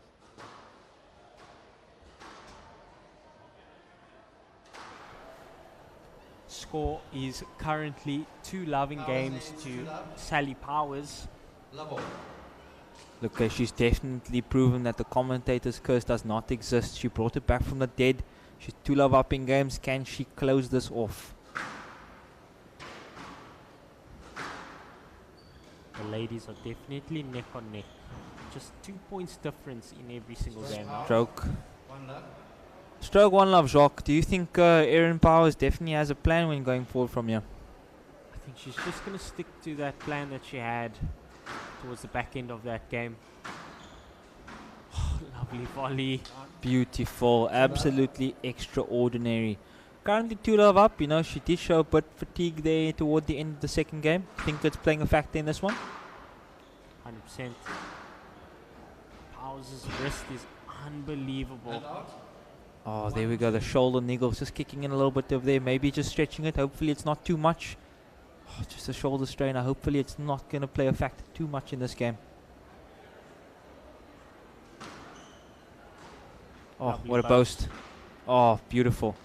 Beautiful display of shot making. 21. The shot making ability of Powers is definitely up there, Jacques. Oh, What a block. Shock, what a block. Roadblock maneuvers there. Oh my word. Almost Haven't like seen the block yet. Oh my word. Shauna Craig not having a clue as to what's going on there. So, Joff, what advice would you give to Jean Craig if you were her coach? You know, the first game, unfortunately, lost the game 11-9. Second game, I think it was 12-10. So what advice would you be giving her in order to just convert towards the end there? Yeah, you know what, at the moment I feel like she's just letting the pressure get to her a little bit. I can't exactly say that, you know, she's going to be someone who's going to listen to me if I tell her that, you know what, from a psychological point of view, just calm down, because that's easier said than done. But what I definitely tell her is, you know what, to find some confidence, back yourself, you know, trust in your abilities, find the back wall more often. At the moment, you know, she's just boasting a little bit too much, putting Erin Powers in front of her, and that's just putting her under the pump a little bit too much. Just needs to regain control of herself, and by doing that you need to buy yourself time. So the more balls you get into the back of the court, off the back glass, the more time you'll buy yourself to just regain your thoughts. It's a lovely boast. Oh, there we go, beautiful shot. It's currently 2-7, Jacques. Much better from Craig. You know, can she fight back to get herself back into this match? I don't know, Jacques. 7-2, the tactician is looking like she's very, very warm at the moment. Oh, boast into the tin. Spoke too soon. 3-7. 3-7, Joanna Craig.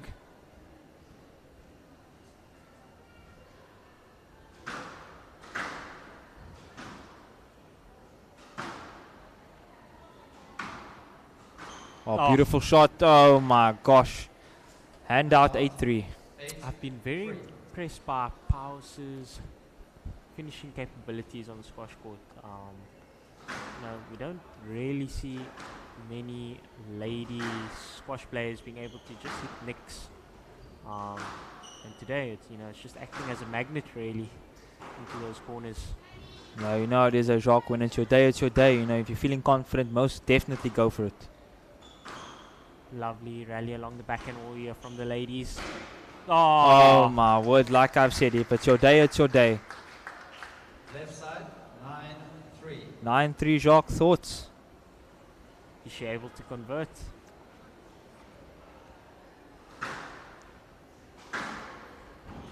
Craig not giving up yet. Oh, there's the turn. I expect nothing less. Oh, what a winner. 10-3, match ball, 2 Powers. Is she going to convert the first time? Here it is. Straight drop. Oh my word, that is spatial awareness. Oh, so good. 11-3, game, set, match, 2 Powers. That is it, ladies and gentlemen. 11-3. There we have it, ladies and gentlemen. We'll see you guys again tomorrow, starting at 8:30 in the morning. Cheers, cheers. We'll be back bright and early tomorrow morning, 10 o'clock. Come and join us. We'll be here the whole day until 8 in the evening again. And you can see South Africa's best junior squash players in action. Drive safely. Good night.